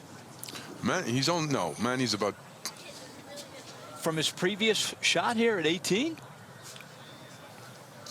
Probably coming in with the same wedge. He was short before. But he's on the front edge now. So Manny Lau has a putt at it. Below the pin. That's where you want to be.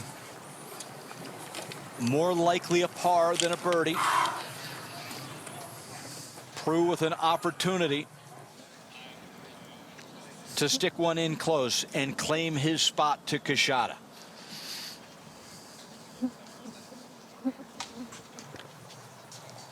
A miraculous up and down from Ed Prue.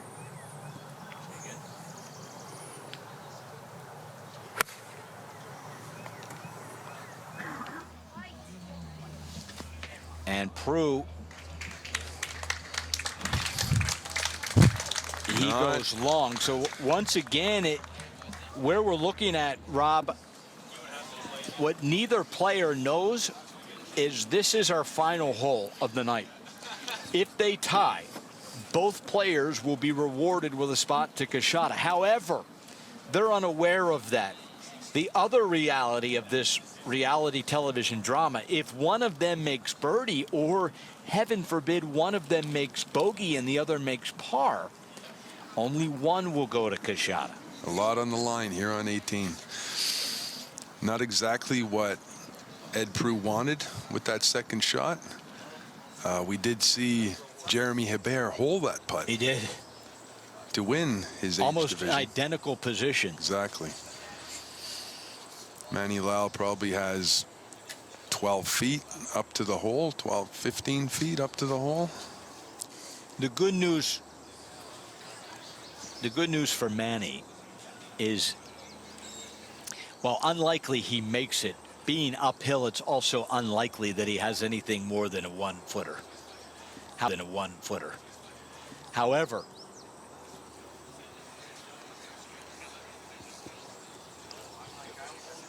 looking at Prue, this putt could get away from you, or you could also leave it 6 feet short, as we've seen. We've seen a lot of people leave it short.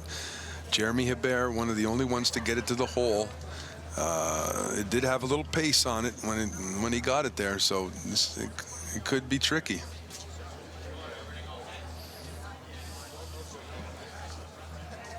So once again, this will be the conclusion, win, lose, or draw at the CMP Nota Begay III Canadian National Championship. It's 2 for 1. If they tie this hole, both players will be rewarded with a trip to Kashada. 11 spots from the Canadian Championship going to Kashada. However, if one player does win outright, the loser will go home.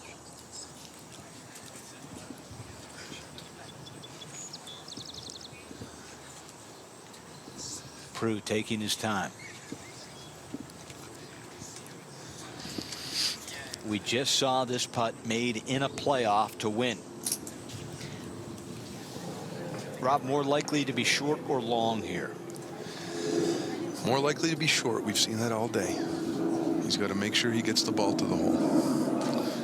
We still have a lot of families here, a lot of fans in the CMP grandstand.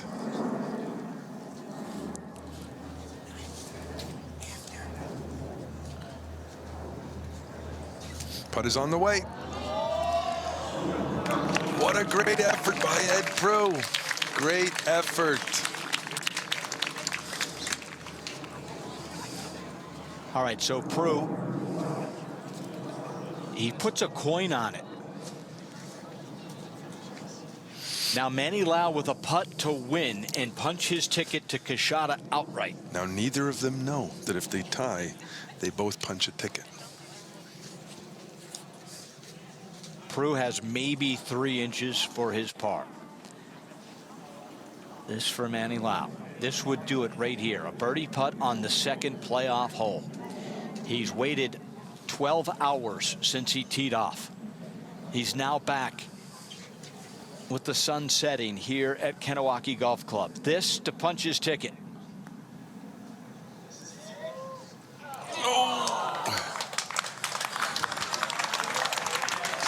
And it slides by on the right.